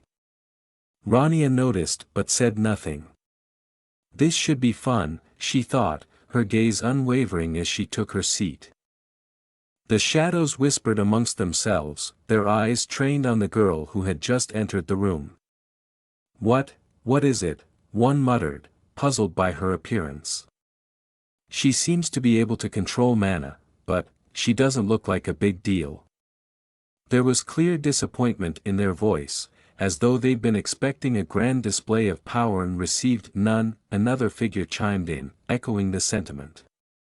She's more normal than I had thought. They glanced at her with mild confusion. There doesn't seem to be a need to be on high alert. Whatever concerns they initially had were clearly beginning to fade. The rumors swirling around her had clearly been exaggerated. One of the shadows whispered again, "It looks like the rumor that she used mana in front of the princess was just a rumor." The conversation below them shifted, with someone stating firmly, "Obviously, the princess is a Stella. There's no way she could use mana." The tone implied that this was common knowledge, a fact so obvious that it shouldn't even be up for debate. As they all took their seats, the girl's discomfort became clear. She thought to herself, "It's already super awkward. They won't stop whispering about me." Her eyes shifted nervously as she sensed the tension in the room. One of the elders finally spoke, breaking the silence. "Princess, let us begin." His voice was steady, filled with the authority of someone who had done this countless times before. The princess, looking composed despite the situation, simply nodded and replied, "Yes, go ahead." One of the elders leaned forward, introducing himself with a sense of superiority. "It is an honor to meet the new assistant professor, Rania van Trias." He paused for effect, then continued, "You do not need me to explain who we are, do you?" Rania stared at him, not intimidated in the slightest, and responded plainly, "I don't know you, please explain." The elder blinked, momentarily thrown off by her bluntness. "We have gathered here today," he said, maintaining his composure, "to assess Rania van Trias's qualities." His gaze shifted around the room, making sure everyone was focused. That he motioned to the man beside him, "Elder Roselle of the famed Grey Magic Tower is in charge of mana basics and deals, the most foundational class." His voice carried an air of importance, as though this title should make her understand the weight of the situation. Rania, still unfazed, looked at him and thought, "You have way too much attitude." But instead, she calmly replied, "That is correct." The elder then slammed his hand down on the table with a loud bang, causing a few heads to turn. "In short," he declared with emphasis, "that means you will be teaching the top of the new students, Lord Lark." Outside the window, a figure stood tall, shrouded in snow, with an imposing presence. His back faced the room, a massive axe in hand, and the snow around him stained with blood. This was no ordinary student. Rania's eyes widened in recognition and disbelief as she pointed towards the image of Lord Lark, her voice sharp. He is the next head of the Grace House, the rulers of the North." Her shock quickly turned into defiance as she turned to face the elder. "Are you qualified to teach such a man?" As the whispers began to settle, one of the older magicians straightened up, his voice thick with authority. "I can already see the fear on your face, so why don't you withdraw now? Our Lord has the greatest talent of all time." His words were soaked with pride, practically glowing from his own self-assurance. Rania blinked, clearly unimpressed. "Lahu?" The old man next to her cleared his throat and sighed, answering the unspoken confusion. "The new student that the White Magic Tower is teaching. She's just boasting about her disciple." "Oh, I see." Rania nodded, pretending like she really cared. "Just a bit of disciple bragging, huh?" The man to her left nodded in agreement, stroking his beard thoughtfully. You have a point." The elder woman, not missing the opportunity to keep the spotlight on herself, chuckled gleefully, "I knew it. You may be old, but you still have an eye for people, Black." The smugness was practically radiating from her like a third sun. Black, slightly flustered by the unexpected compliment, grunted in acknowledgement, although his expression betrayed his annoyance at being called old. But before anyone could retort, the conversation took a sharp turn. "You see," she continued, waving her hand in the air like she was delivering some divine revelation, "no matter how strong your students are, ours is Belnoa, the strongest of all new recruits." Her smile widened, waiting for the reaction. Rania's head tilted in confusion once again. "Eh? What do you mean?" As if on cue, the scene shifted dramatically in Rania's mind, depicting the cold, formidable figure of Belnoa, standing menacingly with a bloody blade in his hand, surrounded by the aftermath of what could only be described as a massacre. The air was thick with power, and even through the memory, Rania could feel the weight of his presence. Back in the present, Black leaned forward, his voice filled with a grim seriousness. "No matter how good your kid is, they'll never be able to destroy a slumlord's organization like that. He's a monster. A beast," he added, his face twisting with both fear and admiration. Rania barely flinched. "Bel who?" she asked again, genuinely trying to keep up with all the names being thrown around. Her older companion beside her finally couldn't take it anymore, facepalming. "A new student the Black Magic Tower is raising. Don't listen to him." Hearing that, the other magician exploded in anger. "Huh? Are you insulting me?" "Yes, you heard that right," someone else chimed in, backing him up. One of the students standing nearby tried, unsuccessfully, to calm the situation. Please, calm down, masters." The tension in the room was rising again until a new voice cut through. "May I have a word?"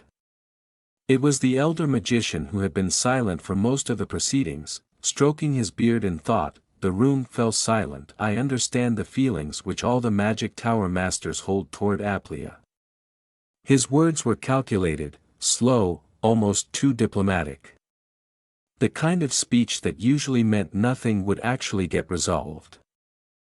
Rania glanced at him, her lips curling into a small, knowing smile. "However," he continued, "what does this assessment care for your whims?" His eyes swept the room before landing back on Rania. "I believe that the ones evaluating her should be the students she will teach." There was a moment of quiet as his words sank in. Rania, clearly enjoying the validation, gave a small, approving nod. "Quite right." Ahem. She tried to sound modest, but her smirk told another story. "Well, you're right." The older magician leaned forward again, presenting a proposal. "Here's my suggestion. For the class placement test that all students in the upper range shall take before the entrance ceremony," he explained, as if this was the ultimate solution to the brewing tension. The class placement test. Rania thought, now intrigued. It seemed like things were about to get even more interesting. With the tension high and a lot of eyes on her, Rania could feel her heart pounding a bit more than she'd like to admit. After all, the stakes here were massive. The tall figure of the elder spoke with authority, declaring, "I will appoint Assistant Professor Rania as one of the supervisors." His words held weight, and Rania's internal monologue began to go into overdrive. "Wait, what? Supervisor? Me?" She wasn't ready for this, was she? Was there an instruction manual for being a supervisor somewhere that she missed? Maybe an instruction scroll. But before she could gather her thoughts, the elder added, "If she successfully accomplishes that task, then she shall be deemed qualified to teach students." "Master." Rania whispered, her face now showcasing a mix of disbelief and silent panic. This was one of those moments where you wished you had a heads up, any heads up. This is your life now kind of heads up. She kept her composure externally, but internally she was screaming. Such an important matter. Her mind repeated, her thoughts now barreled down a tunnel of questions. What even was a supervisor supposed to do? Manage things? Boss people around? She couldn't help but blurt out in her mind, tell me in advance. So much for keeping cool, right? In the distance, the beautiful scene of Hermain Forest opened up, as students and supervisors alike gathered. The elder began his explanation, now then, we will explain the class placement test. Rania was still mentally stuck on the whole supervisor thing, though, trying to comprehend what that would mean for her. Wait, what? Didn't we already finish the entrance exam? A student's voice broke through the forest's calmness, a valid concern after all. Another student, trying to sound like the genius of the group, muttered, if they're doing a class placement test, then there must have been a lot of skilled students. I can already hear the sound of grapes dropping, the first student muttered back, clearly not thrilled at the possibility of even more tests. Who would be? But then came the real kicker, and why did the test have to be in the Hermain Forest? Great question. Couldn't they have picked a more normal place, like a cozy library or a magic study hall? But no, forests were the trend these days for high-pressure exams. As the students continued gathering, one of the instructors raised their voice to regain control over the murmuring crowd. Pay attention. Those students who don't apply themselves will be asked to leave. All students in the upper range and supervisors, please gather. Rania, fighting a yawn, internally sighed. This was it. The real deal. And all she could think was, so sleepy. Hey, hey. Over there. Those four. Someone shouted, eyes now glued on the elite group that was making its way forward. They are the strongest of the new students. Even the princess is there, came the hushed whispers. The rumor mill was already spinning at high speed. The strongest students had arrived, walking with an air of quiet confidence. Among them, their faces as sharp as their reputations, were students so gifted, even their peers could only whisper in awe.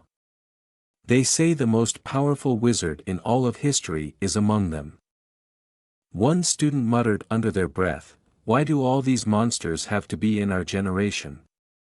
They looked on as envy and admiration swirled inside them, all while another student whispered almost reverently, they're so cool. Amid all the commotion, Rania yawned, completely unbothered. Her sleepy eyes betrayed no emotion, not even acknowledging the competition that seemed to spark excitement in others. Man, it's so noisy so early, she thought, rubbing her eyes as though waking up in the middle of a boring lecture. Don't they all want to sleep? Her disinterest was almost comical given the magnitude of the test. She glanced around, her face practically screaming, I need a nap. And then, without warning, the master's voice boomed again. Everyone's here, he declared, holding up a sheet of paper like it contained the secrets to the universe. After I explain it once more. He began, his voice carrying through the clearing. Behind him, a large board with strange symbols swung gently in the breeze. Rania let out a deep sigh, her mind already wandering far away from the task at hand. I want some coffee. The air is crisp, the colors of autumn swirling around a forested academy nestled deep within the mountains. The type of place you'd expect to find magical duels or at least a dramatic coming-of-age moment. But today, it's all business. I'll begin explaining the class placement test for upper-range students, announces the bespectacled man, his tone exuding the sort of seriousness only school administrators can master.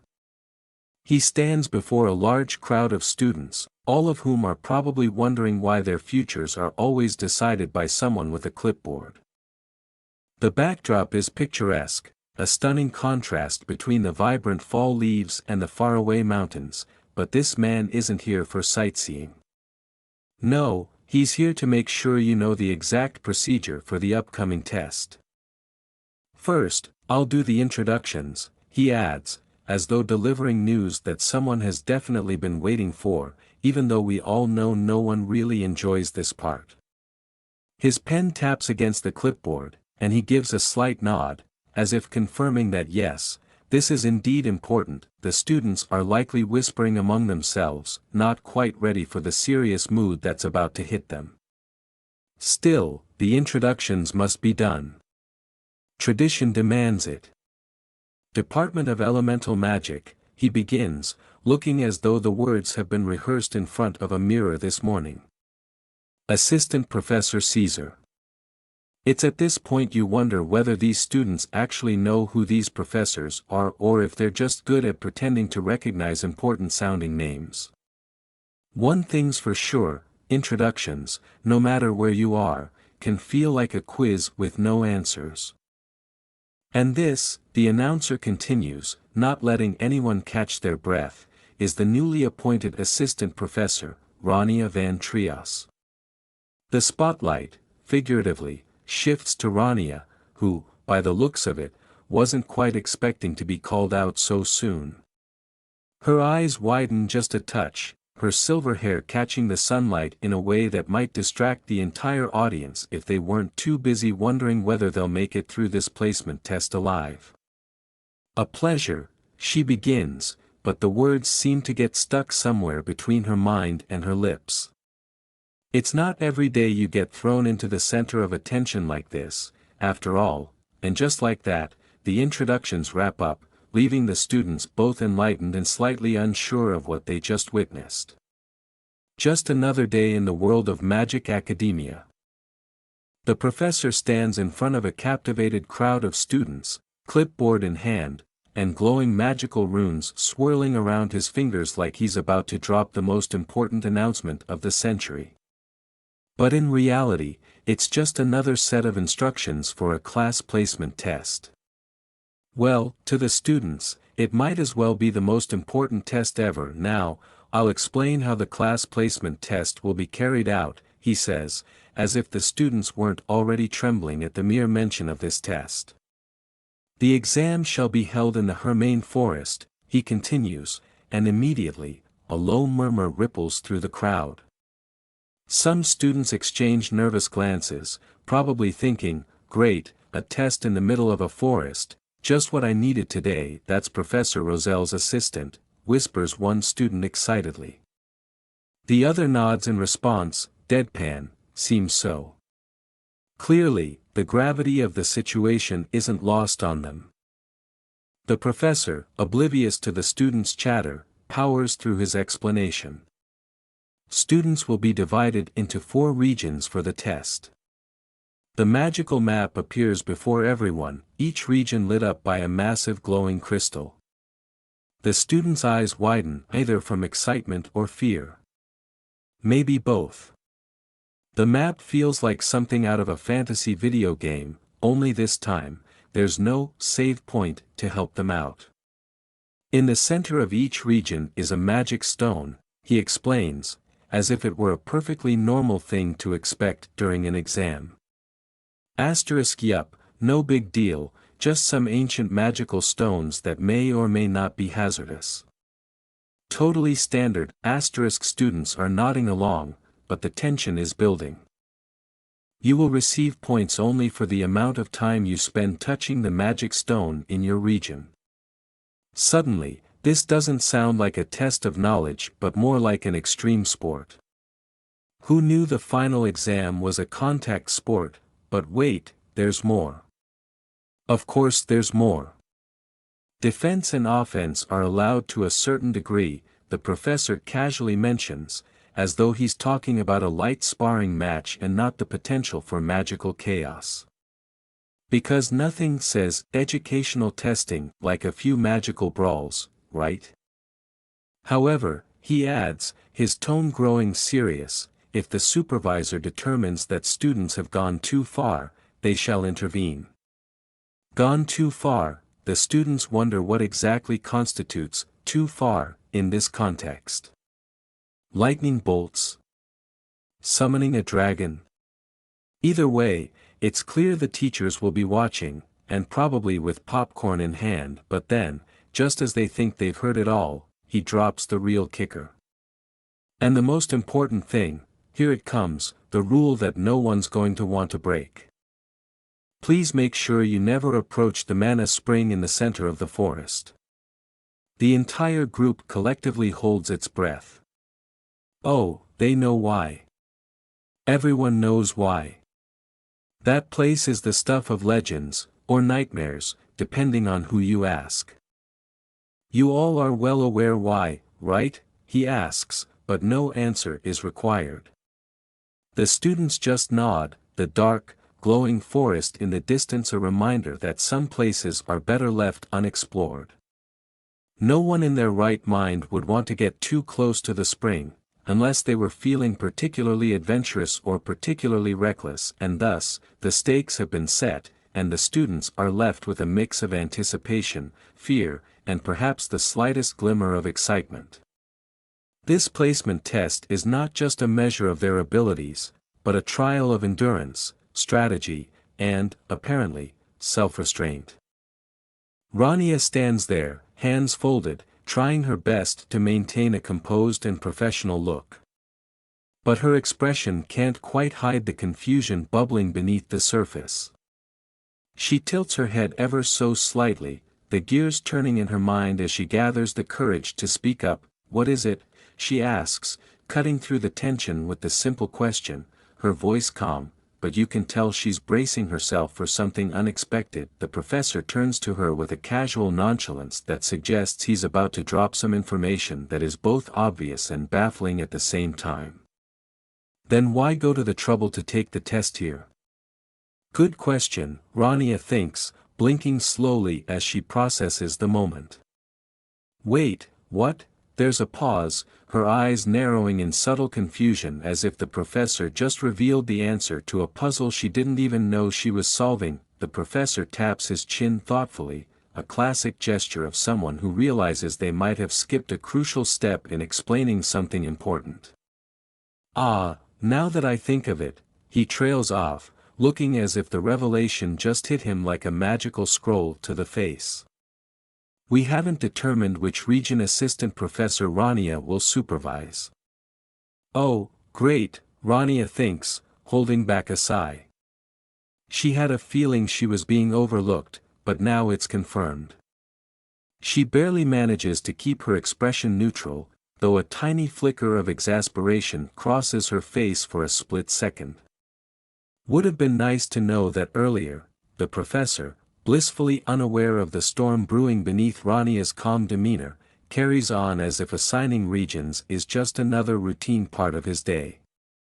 Since Assistant Professor Rania arrived a bit later than the rest, he begins, using that tone people use when they're about to throw you under the bus but still want to sound polite about it. Rania's eyebrow twitches. "A bit later than the rest, huh?" He snaps his fingers dramatically, the kind of flourish you'd expect from someone who's just conjured a grand magical spell. "I'll leave the last one to you." With another casual wave of his hand, a glowing magical projection of the test regions appears. Rania stares at the holographic image of the North region, snowy, cold, and undoubtedly unpleasant. "That will be the North region," the professor declares with a smile, as if he's just handed her the best piece of real estate in the world. Rania's expression doesn't change, but internally she's bracing herself. Asterisk, of course it's the North region. It's always the North region, asterisk.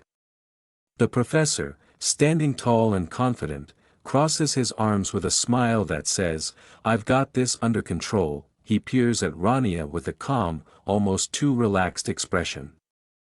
"There shouldn't be any problems. I trust you'll do a fine job," he states, radiating the kind of confidence that comes from someone who doesn't actually have to go into the northern region himself. Rania's eyes twitch slightly. "No pressure, huh?" she thinks. Before she can even respond, a chorus of gasps rises from the crowd. "Yuwa," one student blurts out, their face going pale as they process what just happened. Another, wide-eyed and panicked, adds, "They're sending a newbie there." The group collectively shudders, as if Rania's fate has been sealed by some cruel cosmic force. It's clear they all view the northern region as a no-go zone, like some sort of magical punishment reserved for only the bravest or the most unfortunate. Now then. The professor claps his hands together, once again blissfully unaware of the rising anxiety in the crowd. He steps forward dramatically, his cloak billowing slightly behind him. The class placement test for upper-range students begins. His voice rings out like the start of a gladiator match, as if he's just unleashed chaos upon the world. Suddenly, the students spring into action. One bold individual steps forward, his cloak whipping behind him as if he's the hero of his own story. "I'll go first." "See you," he says with the kind of nonchalance that makes you wonder if he's actually just trying to get it over with before anyone realizes he's terrified. His friend nods, equally casual, "See ya." And just like that, they vanish in a flash of magical light, disappearing to their assigned regions. A buzz fills the air as students begin teleporting away, like workers clocking in for a shift, except this shift involves surviving magical combat in a forest. Rania watches them, her fingers twitching slightly. "I'm going to the north region," she reminds herself, trying to keep her cool despite the ominous dread hanging over her like a cloud. The professor's voice rings out again, and this time, it's personal. "Assistant Professor Rania," he says, his voice dripping with an almost too cheerful tone. Rania doesn't turn to face him, but she can feel it, the smirk. "This guy keeps smirking at me," she notes, her eyes narrowing ever so slightly. She doesn't need to look to know he's probably wearing the same smug smile that has haunted her since this conversation began. Great, she thinks. Just what I needed, a boss who thinks he's funny. With a deep breath, she steels herself for what's to come. Rania stands confidently, her silver hair flowing slightly with the breeze as she addresses the professor. "Ah, yes, what is it?" she asks, her tone calm and measured, though there's a hint of curiosity in her eyes. The professor, not missing a beat, responds, "I have some things to explain about the north region you were assigned." His tone shifts ever so slightly, indicating that this is not just any region, it's special. Rania's gaze sharpens as she listens. The professor gives her a knowing smile. "That region is a special one, like you." Rania raises an eyebrow, but before she can respond, the professor continues, his voice carrying a weight of importance. "Black Magic Towers Belnoa," he starts. And Rania's mind flashes to the imposing figure of Belnoa, a student whose presence alone radiates power. His connection to dark magic is legendary, and Rania knows that dealing with him will not be easy. And White Magic Towers Lark Van Grace. Another flash of imagery strikes Rania. Lark, with his piercing gaze and mastery of white magic, is equally formidable. His reputation precedes him, known for his precise control over powerful spells. Together, these two students make quite the dangerous pair. The professor's expression grows more serious. "Those two students were assigned to the north region," he says, watching Rania closely for her reaction. "Will you be fine?" Rania pauses, taking in the information. These aren't just any students, they're prodigies from two opposing magic towers. But Rania stands firm. She's not about to be intimidated. She nods subtly, showing no hesitation. The professor smirks, almost playfully, as if he's enjoying the tension. "Hoo, what's the matter? You don't think you can handle that, do you?" Rania remains stoic, her eyes narrowing slightly. She doesn't dignify the professor's taunt with a response, her silence speaking louder than any words. "She'll handle it," whatever it takes. The professor's tone drops lower as he delivers the final warning. There are conflicting interests in this matchup between the masters of the magic towers. The moment one of the prodigies is injured, their tower won't stay quiet. Rania doesn't flinch. She understands the gravity of the situation now. As Rania stands calmly before him, the professor struggles to keep his own emotions in check. Inside, however, his thoughts are far less composed. I've waited years to become Professor Roselle's assistant, and yet. He muses, bitterness bubbling up as he watches Rania. She, the newcomer, had swooped in and taken the opportunity that he had worked so hard for. It stings. I can't let a nobody come in and steal that position from me. His mind seethes with frustration. He's not about to let someone like her, who hasn't endured the same struggles, just walk in and claim the role he so desperately wants. Meanwhile, on the surface, he maintains his professional demeanor. Those two are amazing battle mages. Please take good care of them, he says aloud, his words polite, but internally, he's practically sneering. Take care of them, he chuckles inwardly. This is going to be the end of the blatant show of nepotism. His glasses catch the light, a glint of his own scheming satisfaction visible. Hoo hoo hoo, his laugh is low, quiet, laced with hidden malice. Let's see how long she lasts. Rania, seemingly unfazed by the brewing storm within him, simply responds, "You're right."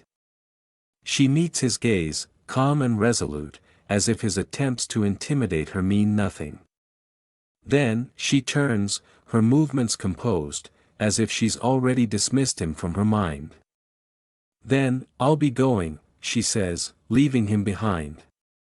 But as she walks away, she can't shake the feeling that he's watching her with condescension.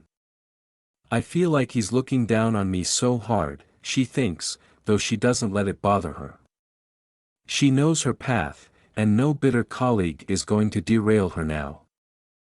As Rania heads toward her destination, students around her prepare for the test, teleporting to their respective regions. This place is full of weirdos, she mutters under her breath, steeling herself for what's to come. Behind her, the professor watches her go, his bitter thoughts still swirling. This is my chance. Meanwhile, in the distant tower, the preparations are complete. A subordinate informs the tower master, the test has started. The tower master, seated in a grand room with a view over the academy grounds, simply replies, "I see." His voice is calm, controlled, yet his eyes suggest he's waiting for something more. He knows this test holds more significance than it appears. The tower master sits in his office, his hands folded under his chin, deep in thought. Papers and magical scrolls lie scattered across his ornate desk, yet his attention is fixated on a single document before him. He hums, staring down at a profile picture, the name on the file catching his eye. His thoughts drift for a moment, reflecting on his intentions for the day. I was going to patiently wait for the results of the test, he thinks to himself, but something nags at him, pulling his attention away, but I got distracted by something odd, his brow furrows, and he focuses on the image of a silver-haired woman, the one now overseeing the northern region. Rania van Trias, he thinks, her name weighing heavily on his mind. His eyes narrow as he contemplates her presence. She turned out to be the supervisor for Belnoa. The implications of this connection aren't lost on him. There's more to this situation than meets the eye. He continues his internal monologue, reflecting on the magical anomalies that he noticed. I think I'm the only one who noticed back then. His thoughts trail to the research conducted by the Black Magic Tower, a line of study he's intimately familiar with. Because the Black Magic Tower has done research on the stocks, those who accumulate spells in their bodies. His mind drifts to the complex magic circuits that intertwine within a person like Rania, holding vast amounts of magical potential. But despite that, he muses, I couldn't tell just how many spells she had stocked, a curiosity, even for someone as knowledgeable as him. Nor what circuits they were. The depth of this mystery intrigues him more than he anticipated. Even for him, a master of a magic tower, someone accustomed to reading and understanding the complexities of magical circuits, Rania's abilities remained unreadable. Even I, a master of a magic tower, couldn't read them. He admits to himself, a subtle acknowledgement of the enigma that is Rania van Trios. He leans back slightly in his chair, folding his hands together thoughtfully. But for now, he pushes those thoughts aside, turning his attention back to the ongoing events. A faint smile plays across his lips as he decides, for now, let's enjoy the placement test. His eyes gleam with anticipation as he watches everything unfold, fully aware that this test may hold far more surprises than anyone expects. The Tower Master, still seated in his grand office, contemplates the test unfolding before him. His fingers steepled, eyes narrowed in thought. A wry smile spreads across his face as his thoughts swirl like a cunning storm. Whatever happens, he muses, shouldn't affect the results of the placement test. He speaks aloud as if reassuring himself that his grand plan will continue unhindered. His confidence, or perhaps arrogance, seems to fill the room. He leans back slightly, his smile deepening. Hoo-hoo, a small chuckle escapes him. No matter if he's White's disciple, he'll never be able to beat that monster. There's a satisfaction in his voice, as if the entire situation is playing out exactly as he had envisioned. The gears of his mind churn with strategies, anticipating each possible outcome. He can already picture it now. I can see the dumb look on that White Tower Master's face, he thinks, his inner amusement barely contained. The thought of his rival's frustration is, clearly, one of the highlights of his day. What a priceless expression that will be. As he revels in these thoughts, we shift to the scene of the challenge at hand, Hermain Forest, North Region. A place of dense trees and ominous mist, the landscape is hauntingly beautiful, with the air thick with magic. But this isn't just any forest, it's the stage for what's about to unfold. Footsteps crunch against the ground, steady and deliberate. We see a single figure moving swiftly through the shadows. Each step echoes with intent. This isn't someone who's merely walking. No, they are gliding with purpose, like a predator stalking its prey. His foot falls on something dark and sinister, liquid-like, that slithers underfoot. It writhes and moves as if alive. The shadows beneath him seem to twist and shift, obeying his every move, as if they are an extension of him. Sorcery. Shadow weaving, the narrator's voice echoes the technique's name. The forest almost seems to bend to this magic, responding to the dark aura that envelopes this mage.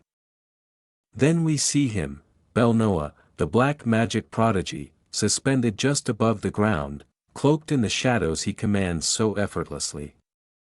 His expression is calm, cold, and calculating. This is no ordinary spell, this is his domain.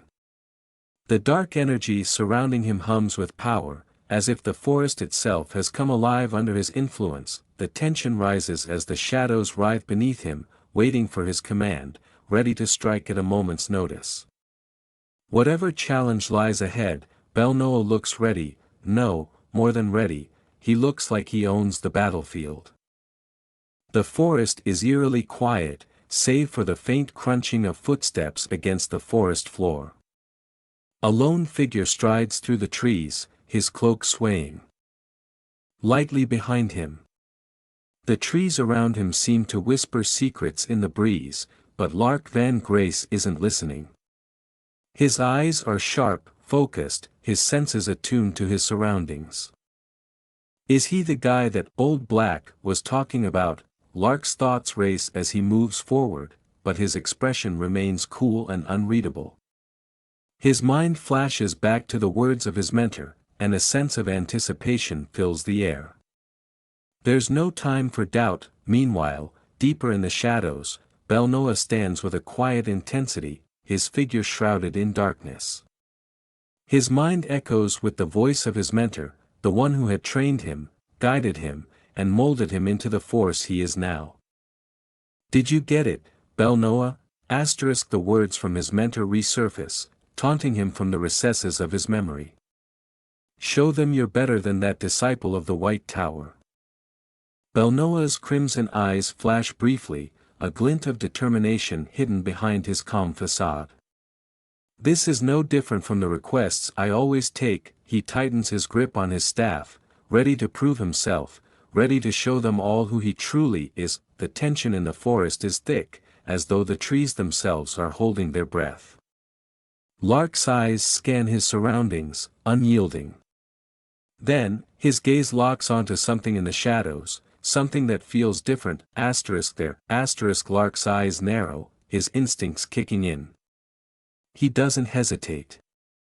With a sudden motion, Lark steps forward, the ground beneath him cracking under the sheer force of his energy. His hammer swings out, cutting through the air with precision, as if daring the forest to challenge him. Don't hide. Come out. His voice rings out, strong and commanding, reverberating through the forest like a battle cry. His tone leaves no room for hesitation. Warriors don't hide, his thoughts reaffirm, as if reminding both himself and his unseen opponent that this battle isn't for the faint of heart. The moment is charged, the air thick with anticipation.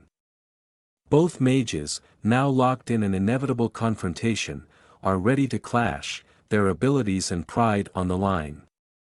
The calm of the forest shatters in an instant. The ground erupts as Belnoa's dark magic surges forward, splitting the earth beneath him. His magic slices through the air with terrifying precision, black tendrils of shadow tearing apart the landscape like claws. The sheer force of the attack sends chunks of debris flying in every direction, the very trees groaning under the pressure.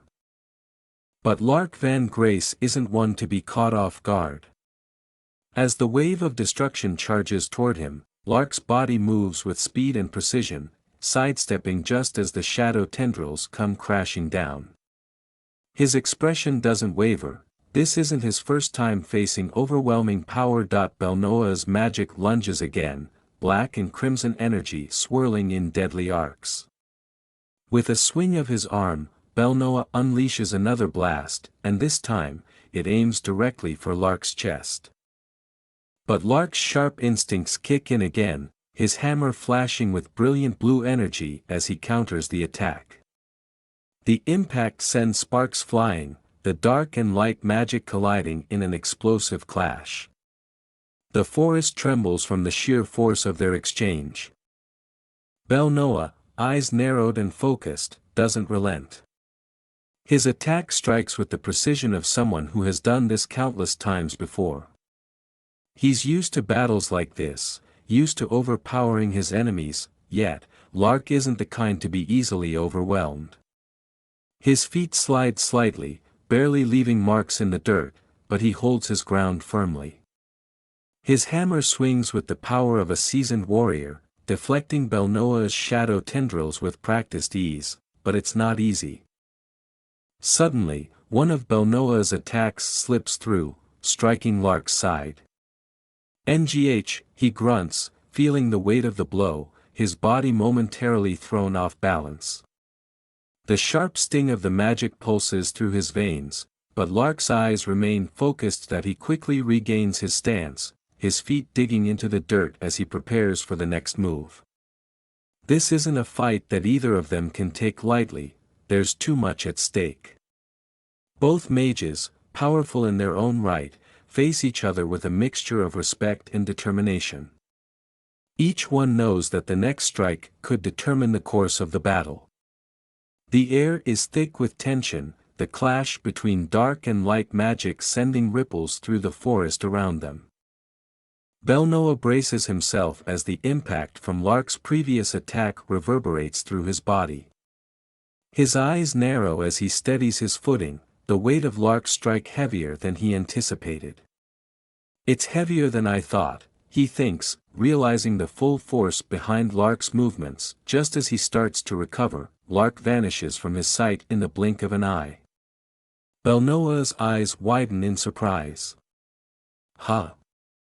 His sharp senses kick in immediately, scanning the area. But there's nothing.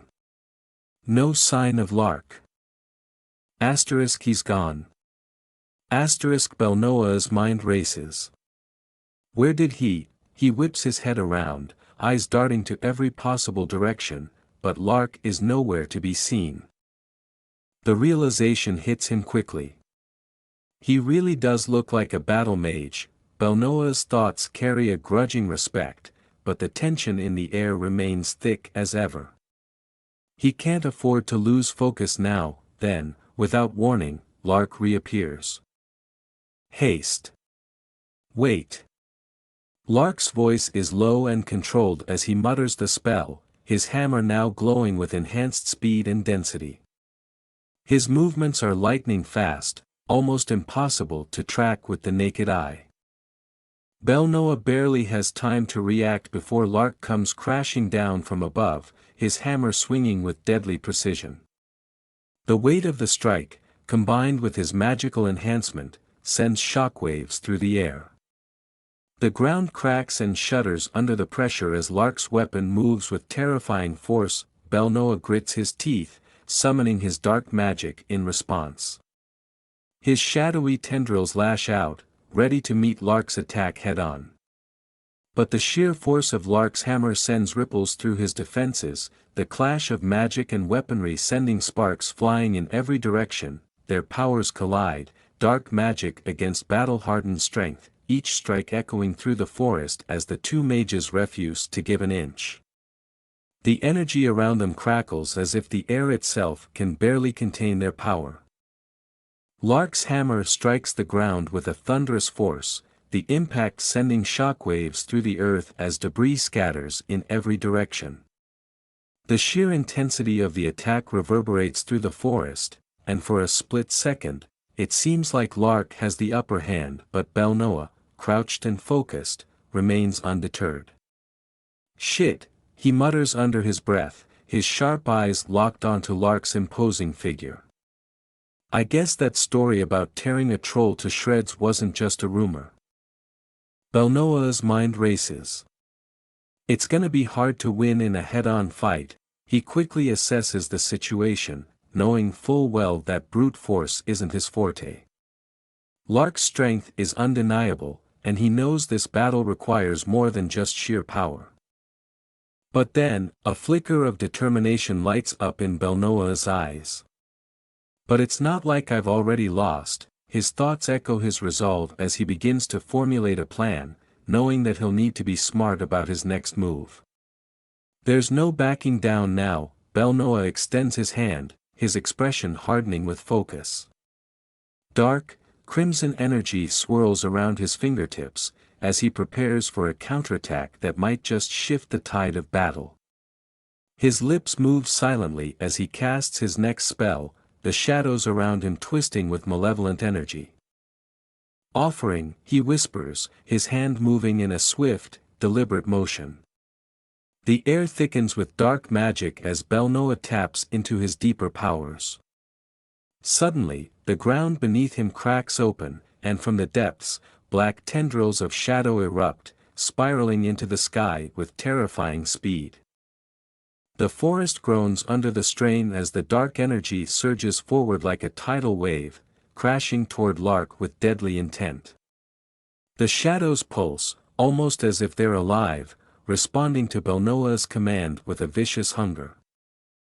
The crimson-tinged energy barrels forward, swallowing everything in its path as Belnoa stands tall, his eyes filled with unshakable determination. The battle has entered a new phase, and he's ready to show exactly why he's known as one of the Black Magic Tower's most formidable students.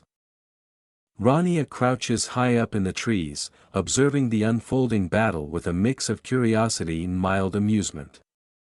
Her gaze sharpens as she watches the two prodigies clash, their raw power evident with each strike. "Ooh," she says quietly to herself, her voice a little playful, "these youngsters are pretty good." She can't help but be impressed by their skill and the intensity they're showing in the test. It's almost like watching an intense duel unfold for real, not just a test. She leans in slightly, getting a better view of the action. They're so full of energy. It's nice, she adds with a soft chuckle, almost nostalgic. Ah, youth, she muses internally, remembering her own days when she had that kind of boundless energy. Now, she's content watching these eager students try to prove themselves. Her eyes flick between Lark and Belnoa, her mind replaying the words of their respective tower masters. Their tower masters were boasting so much, I couldn't tell how they'd really be, she admits, a hint of skepticism lingering in her voice. She had heard plenty of big talk before, but rarely did it live up to the hype. But they are pretty good, she concludes, nodding to herself as if confirming her own thoughts. The talent these two possess is undeniable, and she's starting to see why their masters spoke so highly of them. Her gaze lands on Lark, who is executing his techniques with precision and strength. That one in particular looks like he could be sent to the battlefield right now, she muses. There's no doubt about it, Lark's control over his magic and physical prowess is remarkable. No wonder the White Tower Master has made him her #1 disciple, she adds with a knowing look, fully understanding why Lark has earned such a prestigious title. But her attention shifts quickly to Belnoa, the dark magic user, whose aura is becoming more intense by the second. But the one the Black Tower Master sent out. She trails off, eyes narrowing as she senses something off. Rania frowns, her previous amusement fading slightly. Even if they're fighting as if this was a real battle. Her voice lowers, a hint of concern creeping in. She watches Belnoa as the dark energy around him grows stronger, more unstable. This is a bit too much, she finally says, her expression growing serious. For a test, she thinks, this level of intensity might be crossing a line. The shadows swirling around Belnoa are no joke, and Rania can't help but wonder how far this fight will go. Stars. Yes, stars. The all-powerful, glowing balls of gas that seem to control everything.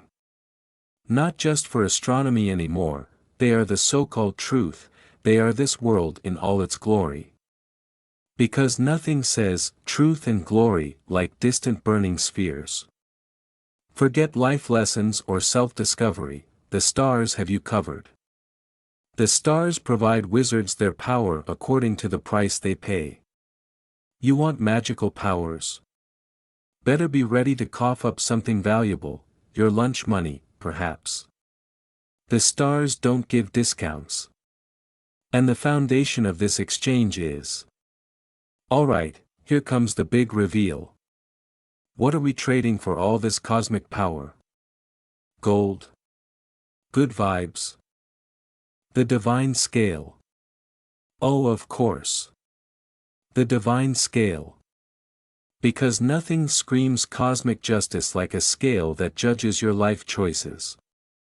It's like a cosmic version of those scales at the doctor's office, but way more judgmental. An extraordinary skill, perfect understanding of the divine scale is required before one can use it. So it's not just hey here's a scale have fun. Nope. You need extraordinary skill. As in you better have read the user manual and completed a 12-part online course on Divine Scale Operations 101. Hence only a small few of those who stand at the extreme of magic are capable of using it. Basically only the magical elite get to play with the divine scale. Regular sorcerers. Nah, they're still stuck doing card tricks at children's birthday parties. Meanwhile, you can almost feel the awkwardness setting in for those who didn't make the divine scale cut. Picture them in the magical equivalent of the waiting room at the DMV. Unable to make a deal with the stars, the sorcerers birthed a new concept. No cosmic contract. No problem. These sorcerers decided to DIY their own solution. Because when you can't get into the club, you start your own party. They created their very own imitation of the divine scale in its image. And just like that, they whipped up a divine scale knockoff. It's like the magical equivalent of those fake designer handbags. Looks fancy, but something's a little off. The scale. Well, there it is. The infamous scale, probably more dramatic than anything you've ever weighed yourself on. Definitely not measuring body fat percentages here. Different from the divine scale, the scale demands an offering. Because if it's not a divine scale, it's an extra needy knockoff. What's that offering gonna be? Your dignity. Your weekend plans. And all it ever demands is the sacrifice of the body. Oh, that's it? Just your body? Phew, for a second I thought it might ask for something big like a kidney or your favorite snack. Nope, just your physical well-being. Totally fine. The guy adjusts his glove dramatically, thinking to himself that I wasn't expecting to win unharmed in the first place. Yes, classic tough guy move. He knew this was going to end badly, and yet here he is. At least he's not going in delusional. Our hero cracks his fingers, preparing for whatever painful mess he's about to dive into. Sacrifice is only natural. Sure, no big deal. He says that as if we all casually break our hands before breakfast. That's just a Tuesday, right? More finger cracking, but this time it sounds like something's breaking. This guy's hand is going through some things. But he doesn't flinch. He just stares at the growing pain with the same enthusiasm you have when looking at your phone's low battery. What is this unpleasant feeling? Cut to the lark in the distance, feeling the vibes and absolutely not enjoying it. That's his polite way of saying this feels like bad news. My instincts are screaming at me. Oh, now his instincts decide to show up. Took them long enough. Like, hey buddy, maybe we should have been worried 5 panels ago. The panic is real now. Our lark is not sticking around for whatever is about to go down. That thing is dangerous. I have to run. Yes, sir. When in doubt, run like your life depends on it, because in this case it probably does. Forget dignity, forget pride, self-preservation for the win. Our lark stands ready for action, eyes darting around as he grips his weapon. I need to retreat for a bit and find an opportunity. Yes, the classic strategic retreat, also known as I'm about to nope out of this situation and come back when things are less terrifying. Suddenly he freezes, face grim. Did he just say retreat? Did he just suggest backing down? What is this, some kind of out-of-body experience? Retreat? He can barely believe the word escaped his mouth. It's like a warrior's biggest sin, admitting they might need a timeout, but no. Not today. Our hero shakes off that blasphemous thought like a bad case of dandruff. He clenches his fists, determination flooding back in. No matter the situation, a warrior shall never retreat. There it is, the inevitable overly dramatic declaration of resolve. Now he's ready to run forward into danger, because who needs common sense? With a burst of speed he activates haste, the equivalent of slapping a turbocharger on his legs. He's zipping across the battlefield like someone late for their Amazon delivery. Meanwhile our Belnoa is watching all this with a raised eyebrow and a smirk. Clearly he's not impressed. I never expected you to retreat, you barbarian. It's the villainous version of a backhanded compliment. You know, I knew you didn't have enough sense to run away properly. But what's this? Our warrior is now flying through the air. Yes, actually flying, cape billowing majestically like a superhero, if superheroes forgot capes are more decorative than functional. And then bam! He slams straight into his opponent with a force that screams, I'm taking you down whether you like it or not. Blood splatters dramatically as if they hired an overenthusiastic special effects team. Both warriors land with a thunderous crash. Our lark winces, but it's not the pain that concerns him.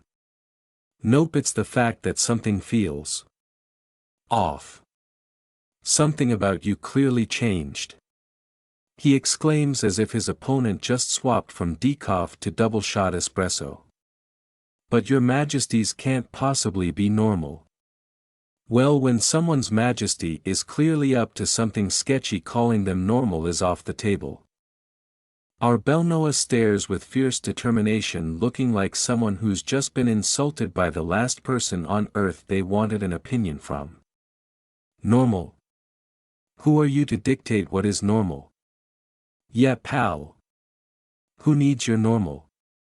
Maybe throwing red ominous energy everywhere is totally normal in his world. Suddenly the word offering flashes in bold red letters like it's the world's most terrifying pop-up ad. And this isn't just any offering, something crackles ominously as if bones are protesting whatever is about to happen. Cut to our lark looking like he just walked into the wrong end of a horror movie. What is this ominous feeling? You mean the evil red energy swirling everywhere wasn't a clue already? Good instincts, buddy. Without wasting time, our Belnoa goes full send, rushing forward with all the finesse of a freight train surrounded by tendrils of red power that scream, I am not here to play. Suddenly there's chaos. Red energy lashes out like a wild hose and our lark is desperately dodging it. It's like trying to avoid laser tag, but much worse. Just as things are heating up and it looks like someone's about to get seriously blasted, a calm voice cuts through the madness. Enough. It's the classic parental tone, one that promises grounding if everyone doesn't stop immediately. Stop fighting. Enter the mysterious figure who, despite all the drama happening around, just strolls in like it's no big deal. Everyone freezes because when someone with this much authority says stop, you stop. They don't even need to raise their voice. Our lark is in full panic mode, wide-eyed and wondering what on earth is happening. What's happening? The question every protagonist asks when they've lost control of the situation. Spoiler alert, it's probably not good. Cut to the Belnoa equally distressed. My body can't move. Well, when you're being magically paralyzed by a random third party, that tends to happen. Welcome to the club, pal. Enter the mysterious figure of authority striding calmly onto the scene like they're about to discipline two kids for fighting in the schoolyard. Offensive acts must not go too far or else I will stop you.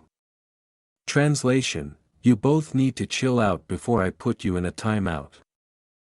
A bright blue restriction flashes across the screen like an unwanted software update, and it's clear this person means business. With a piercing gaze and all the confidence in the world, they look at the two frozen fighters. Did you not pay attention? Basically, were you two not listening earlier? I said no more nonsense. Without a second thought, the figure casually waves their hand as if erasing a chalkboard of bad decisions. The Belnoa, who was very much planning on continuing this fight, is now stuck with a very real problem. She erased my shadow. Yes, buddy. She just erased your shadow. Forget bruises or wounds, she's on a whole other level of removing inconvenient things, Cut to her icy blue eyes radiating calm authority as if this is just another day of making people regret their life choices.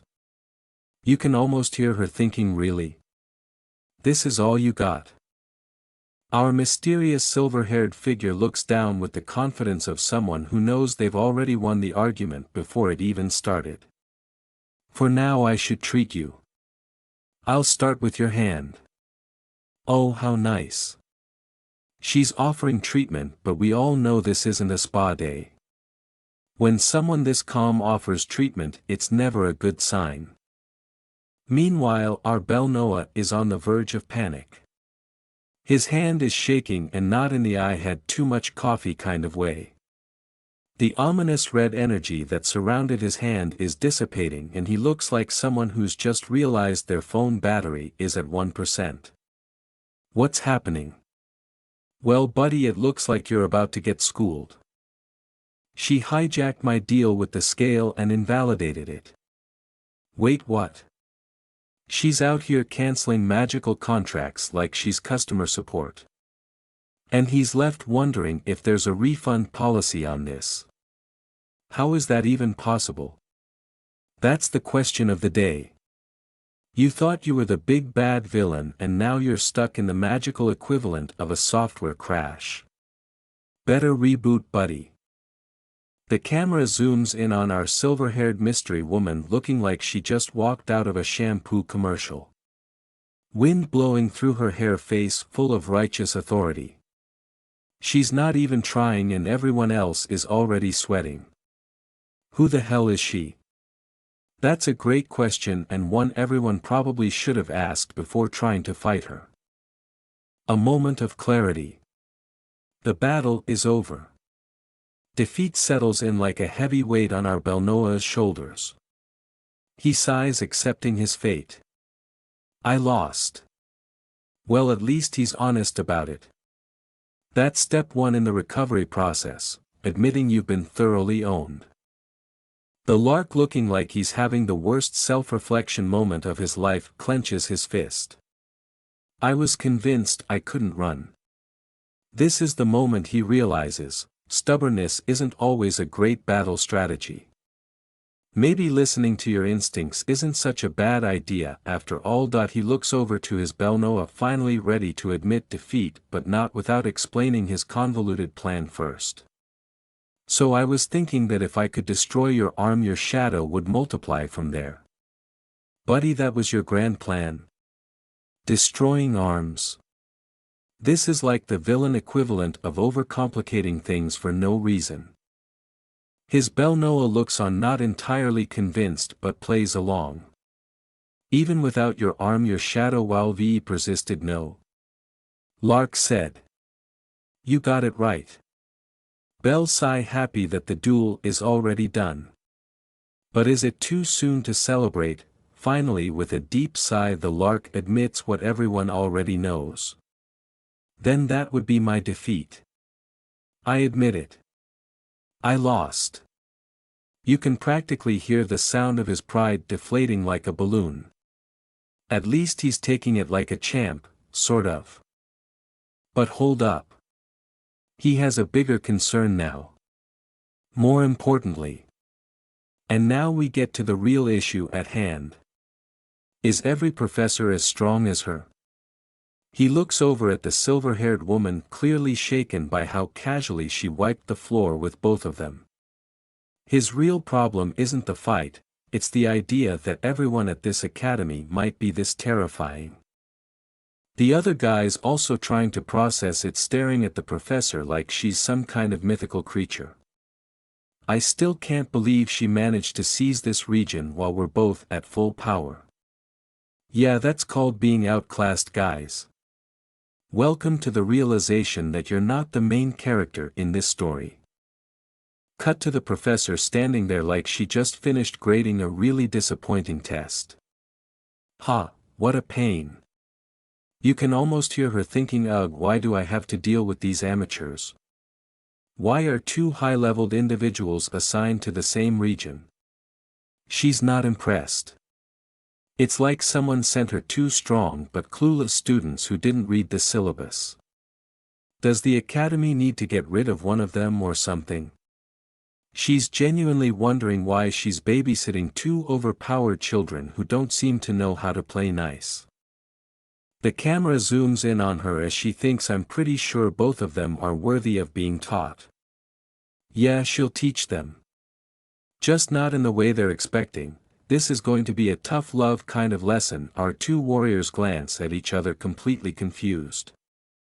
Supervisor. What? She's their supervisor. It's like finding out your substitute teacher is actually a ninja. The professor is deep in thought, contemplating how on earth she's supposed to turn these two into functional members of society. Looks like it's going to be a long day for her. Suddenly the Rania's face lights up with an idea. Her eyes go wide and a light bulb practically appears above her head. This is the face of someone who just remembered something very important, probably the magical equivalent of "I left the stove on." Come with me, both of you. No explanation. Just a sudden authoritative command. She's on a mission now and these two have no choice but to tag along. The group walks through a serene mystical forest that looks like something out of a fairy tale. But our two warriors aren't in the mood to enjoy the scenery. They're too busy wondering where in the magical world they're being dragged to. This place. Yeah, it's definitely not your typical weekend hike. The Rania stops at a clearing, turning to face a beautiful spring with sparkling water. Isn't that the mana spring? Oh great, because nothing screams fun times ahead like a mana spring. You know, just a casual, probably dangerous, magical fountain of power. She smiles, but it's the kind of smile that doesn't put anyone at ease. In fact, it feels more like a dare. Enter the spring for 1 minute. Just 1 minute. Sounds easy, right? Except when has anything been easy so far? Everyone knows this isn't going to end well. Then she delivers the kicker. Belnoa, if you can withstand a minute in the spring, I'll turn a blind eye to your use of sorcery. It's like a game show challenge but with much higher stakes, and no prize money. You can see the gears turning in their heads. A minute? That's all I have to do. How bad can it be? The two warriors exchange worried glances. They're not sure whether to be excited or terrified. The lark looks like he's calculating the risk, while the Belnoa is already questioning all his life choices that led him here. The Rania turns her gaze to Lark, flashing him a challenging smile that screams, "Are you ready for this?" You too, Lark. If you can withstand it for a minute, then I'll ask Professor Rosal to put you into the upper range. Translation: Hey, want to be promoted? All you have to do is survive a magical spring that could maybe kill you. No big deal. She continues, already knowing exactly how to play on Lark's ego. Your pride won't allow it otherwise, right? She's got him there. Lark's face tightens. Yep, there's no escaping this one, his pride has been officially cornered. Lark's expression is priceless. He's glaring like he's just been dared to do something incredibly stupid, but he knows he has to do it. But then his brain catches up with the danger. But I heard that going near mana springs will make the mana in your blood vessels go berserk. Ah yes, he's starting to second-guess this life decision, and honestly, who can blame him? The professor is unfazed, her smile turning into the kind of casual reassurance that somehow makes everything worse. That only happens if you're submerging yourself in it up to your neck. Oh cool. Just up to the neck, no biggie. Clearly she's a big fan of "it's only dangerous if you push it too far" logic. Aren't we pretty far from the center? She says this like they're talking about the local swimming pool, not a life-threatening mana spring. No big deal, right? Just a casual stroll. Now she lays out the real dangers, still in the most casual tone possible. At most your blood vessels will be a bit ruptured. And your lungs will fill with blood. There's also a teeny tiny chance of death. But not much. Just a little bit of lung blood and death, don't worry, it's Phythian. Her words are like a cheerful warning label for a particularly dangerous roller coaster. Lark's eyes widen in pure horror as he absorbs this. With enough luck you won't die, you know. She says it like it's the magical version of hey, maybe you'll win the lottery. Only this time the lottery is not dying. The Belnoa just stares off into the distance, fully rethinking his choices in life. Both of them are speechless. They exchange looks. There are no words. Just the quiet internal screaming of two guys who realize they've been tricked into the worst challenge ever. They both start walking toward the spring with the enthusiasm of two kids who just got grounded. Are you entering? It's the ultimate question. One that neither of them knows the answer to. Lark shrugs, utterly defeated. That I don't know. You. This is it. This is their collective resignation to their fate. No one knows what's coming, but whatever it is they are not ready for it. I don't know. The Belnoa, after what seems like a lot of internal back and forth, finally takes a deep breath. I'll do it. His tone is the kind of resigned determination that says, well, I've already made enough bad decisions today, so what's one more? Not to be outdone, Lark immediately jumps in. Then I'll do it too. Because obviously if one person is going to risk their life, Lark isn't about to be left behind. Peer pressure, thy name is Lark. Lark clenches his fist, getting more dramatic by the second. A warrior of the North shan't accept defeat so easily. He's basically just written himself a movie tagline. You can almost hear the epic music playing in the background.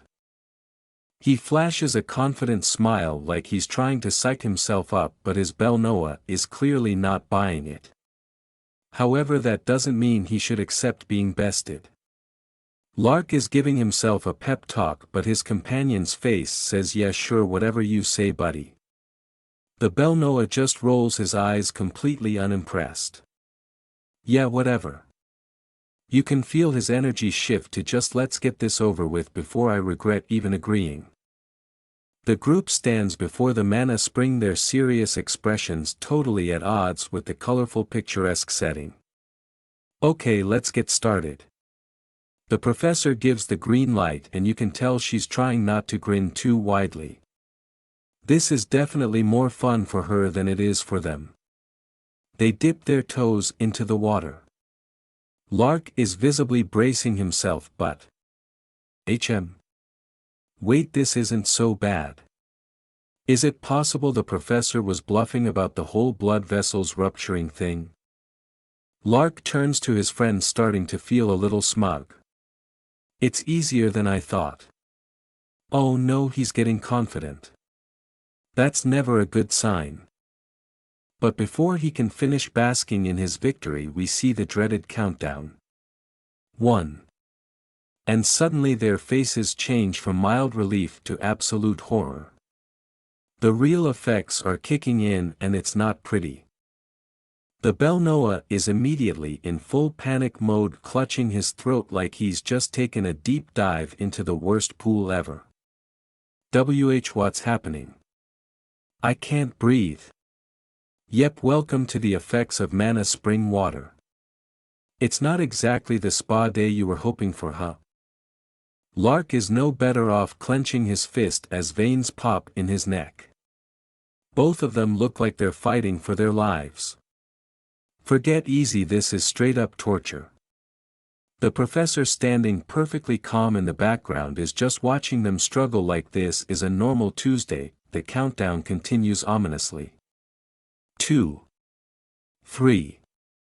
The professor finally speaks up, her voice calm and collected as if nothing weird is happening. Tell me if you can't withstand it, okay? Yeah, sure, professor. They'll just casually let you know in between gasping for air and their imminent doom. The professor adjusts her position slightly, still looking completely unbothered as her two students look like they're about to pass out. Her composure? Absolute. Meanwhile, Lark is literally falling apart. Lark looks like he's going to explode from the pressure, while his belle Noah looks equally furious. They're both holding on by a thread at this point, determined to somehow survive this challenge. Meanwhile, the professor sits down by the spring, cool as a cucumber, dipping her feet into the water like she's on vacation. For her, this is just a relaxing break. For them, it's like climbing Everest with no oxygen.